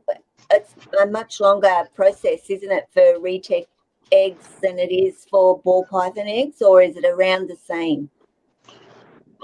They a little bit longer on the retic eggs in the incubator, but Right. not much longer than ball pythons. So it's like, I think it's maybe 10 more days, maybe, if that. But I mean, like I said, I got a couple more years, and I'm fine with that. I mean, I'm not, but I am. You know what I'm saying? I mean, but I know the big picture. You know, the big picture, and the big picture is I'm getting more retics during this time, and I'm getting rid of some of my ball pythons, right? Because I want to be strictly in the retics. Okay, so that's your ultimate aim, is to become one of those exceptional retic breeders. Yeah, but I don't want it so many that it's overwhelming. I want to work with just select few genes. Yeah. So I can put out, you know, if I do 4 clutches a year, man, that's great. I don't want to be doing 200. I mean, I want to be able to do just some really good genes, but I still want a couple ball pythons so I can breed a couple of them too, and just for myself, you know. I mean, I like producing stuff myself. I mean, just like, I mean, if I get a bell, a white blue-eye Lucy, man, that's great. I've never produced one. That'll be my snake, you know. I mean, and I might just go to, like I told these guys, just breeding bananas, pies, and blue-eye Lucies, and they'll sell out, and I ain't got to worry about it, you know. That's right, and that's what I kind of said in a video. You don't need to have these 5 gene amazing whatever. the bananas, the yellow belly, they sell. They just walk out the door. Those genes, you never have a problem selling those snakes. Well, yeah, and not only that, I mean, retics, their cages are more expensive. Yes. They're bigger, and then food bill on them, because Yeah. but I can feed if I get my rat production up, I can feed my retics, big retics, a extra large jumbo rat once a week. Yep. And they'll grow just as good as a rabbit or a pig. I agree. Maybe not as fast, but that's all they need. That's all they need, Yeah, I I understand people feeding mainland rabbits, and I don't like it, but I understand it. But I hate seeing them eating pig, and I just don't. I know variety is good for them too. Like, they've got to have a variety in their diet, so that's great. But when I watch them eat a pig, I think, oh my God, like, they'll choke. Like, I feel like they're going to choke or something eating that thing. Me and Rob, we joke all the time about Brian Barczyk. He feeds pigs and a lot, but he feeds pigs to his snakes, and then he did a video today with his alligator, and he was feeding a little rat. So I'm thinking, you feed your snakes pigs, and you give your big alligator a couple rats. I'm like, that's kind of screwed up. Well, I saw a video with Brian Barczyk, and he prior, and I think everybody knew the jungle carpet, because I really focus in on the carpet pythons. Right. It's what I do. And when she was in her tub system, Ratkin tub system, she was, her name was Loves to Nip, like, because that's all she ever did was bite. She was so defensive all of the time. And then he took her out of that, and he put her into her zoo, which I was like, thank God. Like, now she's going to have some climbing space and areas to enjoy and all the rest of it. And he admitted, like, it was only within like a week of her being in this new enclosure that she was completely different. She wasn't defensive. She wasn't doing any of that stuff that she was in that rack and tub system. And he admitted, like, she's a much happier snake now that she's in a space that she's really happy with. And he has kind of done, oh yeah. She's just chilling now. Yeah. Absolutely. But it sort of proved a point, I think, when he spoke about it. And I'm like, oh yeah. But and I've heard him say things like, backtrack, like, not being a hypocrite, but I kind of think to myself, now he kind of says things like, he believes that they feel emotions, you could say. Like, snakes actually do have that ability. And yet, and he did a video on, and I can't say the word, that they use them when people project their human emotions onto animals, basically, and anthropomorphology or something the word is. And he did a video on that. And I was really new to doing my own videos at that particular point. But after he did that video, I just went, no, I'm not going to take that one. Like, I can't do that one at all. So I jumped on and I did a video about that they do feel emotions and that they can feel emotions, but of course, you wouldn't know because you don't spend any time with your snakes. Like, you know, you haven't really got a clue. Yet he's supposed to be somebody that is very knowledgeable with snakes, having had them, and yet he's very knowledgeable as a breeder. Absolutely.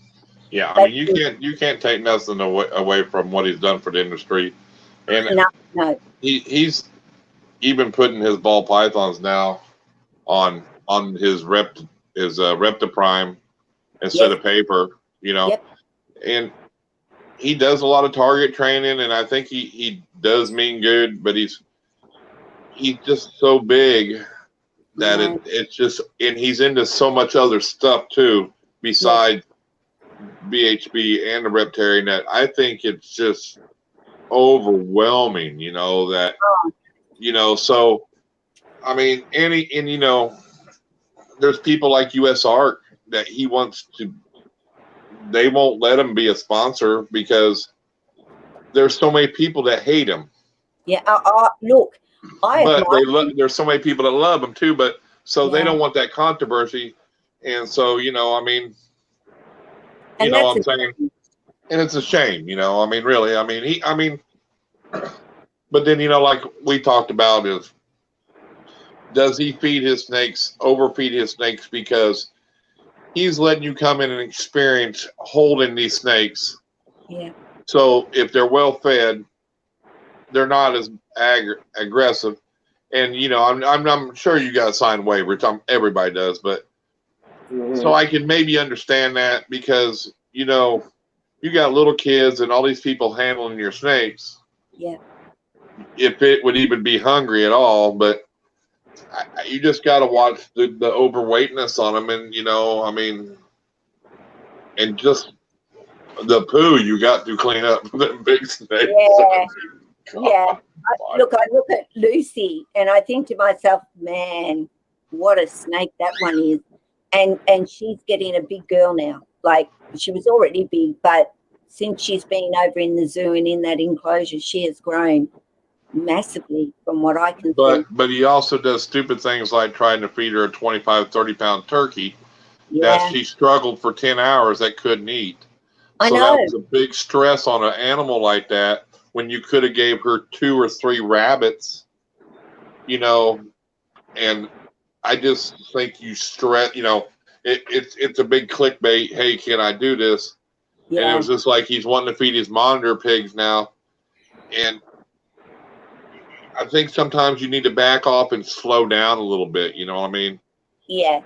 And that's probably his downfall and why so many people don't like him, because he, you know, he might come back and say, well, that was a mistake. But if he was smart enough in the first place, he wouldn't have done it. So I get really annoyed, like, with things like that. I just, but, you know, I'm also a person that if I watch the video and I'm feeling negative about it, in terms of, look, you know, you're supposed to be this smart man that really knows the know, and people come to you because that's what they believe about you, and then you do this stupid bloody thing. Like, so I don't say anything at all. I just watch the video and I leave the video, and that's the way it goes. But I agree, Jason.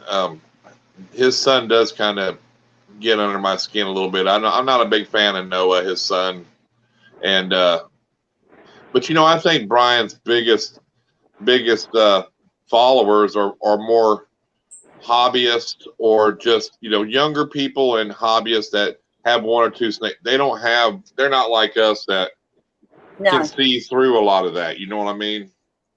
He is a showman. He's learned to be a showman on YouTube. And so he's not back there with, I don't know what the words are either, but it's about his snakes, and it's you know, I often think YouTube is a great avenue for free advertising for the things that you like. For Brian Barczyk, exactly, free zoo, for his Reptile chip stuff that he's got, and it's good business sense, and to be on YouTube, but I think he's lost sight of why he's there, which are his snakes. Like originally, his snakes. Now he's got turtles and monitors and all sorts of things that he didn't have before. But they go with expanding the zoo and making money from his zoo more than the animal itself. They're there for the purpose of the pleasure of others Right. that visit the zoo. I'm not saying that he doesn't like them or anything either, but yeah, I just think sometimes they lose sight of what it really is all about, and that is, giving your snakes good care and looking after them well, and also breeding them and doing that right as well. Getting I the agree. right information. So, I just see him cutting eggs and raving about the colour of this snake, and I just think it's a snake. Yeah, it's a snake, and it's purple, and they're not meant to be purple, though. Like, Yeah. you know, I mean, the biggest thing that amazes me, honestly, and I'm looking for it every time I watch the video, is I'm waiting for him to cut a snake with a goddamn razor blade, but him and Jay from Prehistoric Pets, they've been doing this long enough. They know what they're doing, but of course the retake egg is bigger. But I'm thinking, man, he's just skimming them snakes. But I'm sure he knows he's been doing it so long. It's just, but I hate to cut this short. I know we've been on 3.5 hours, but I got some good news. So I got to get up in the morning and I got to run to Arkansas. Right. And I'm going to go pick up my daughter and get to see the new grandbaby. So. Oh, wonderful. We ain't been able to with COVID, but so she's going to come down for about a week. So. Oh, that's great, Chris. So we get to see the new little grandbaby. So. Yeah. But I appreciate you coming on. I appreciate y'all hanging in here, man. This was a good time. So. Yeah. Well, thanks for having me, Chris. And I think maybe we'll see you on Going Upers live too. I think he wants you. Yeah. So, but hell, I'm happy to. Anybody's more than welcome anytime I go live to come on. So. Okay. Well, thanks everybody in the chat for hanging in with us too. Like, yeah, it's great to see everybody here and sticking with us. And I'm speaking for Chris here, but I know he's feeling the same way. Yeah. Okay, guys, I will say goodbye, and you enjoy your time with your new grandbaby. It'll be great. It'll be better than time with your snakes. Trust me. Oh, I'll be bringing the snakes to the grandbaby. Yeah, exactly. Okay, Rob, I will see you later too, I'm sure. Okay, bye, guys. We'll see y'all. See ya. See you later. See you, Justin. Bye, everybody. Bye. Bye. Thanks, guys. See ya. No worries.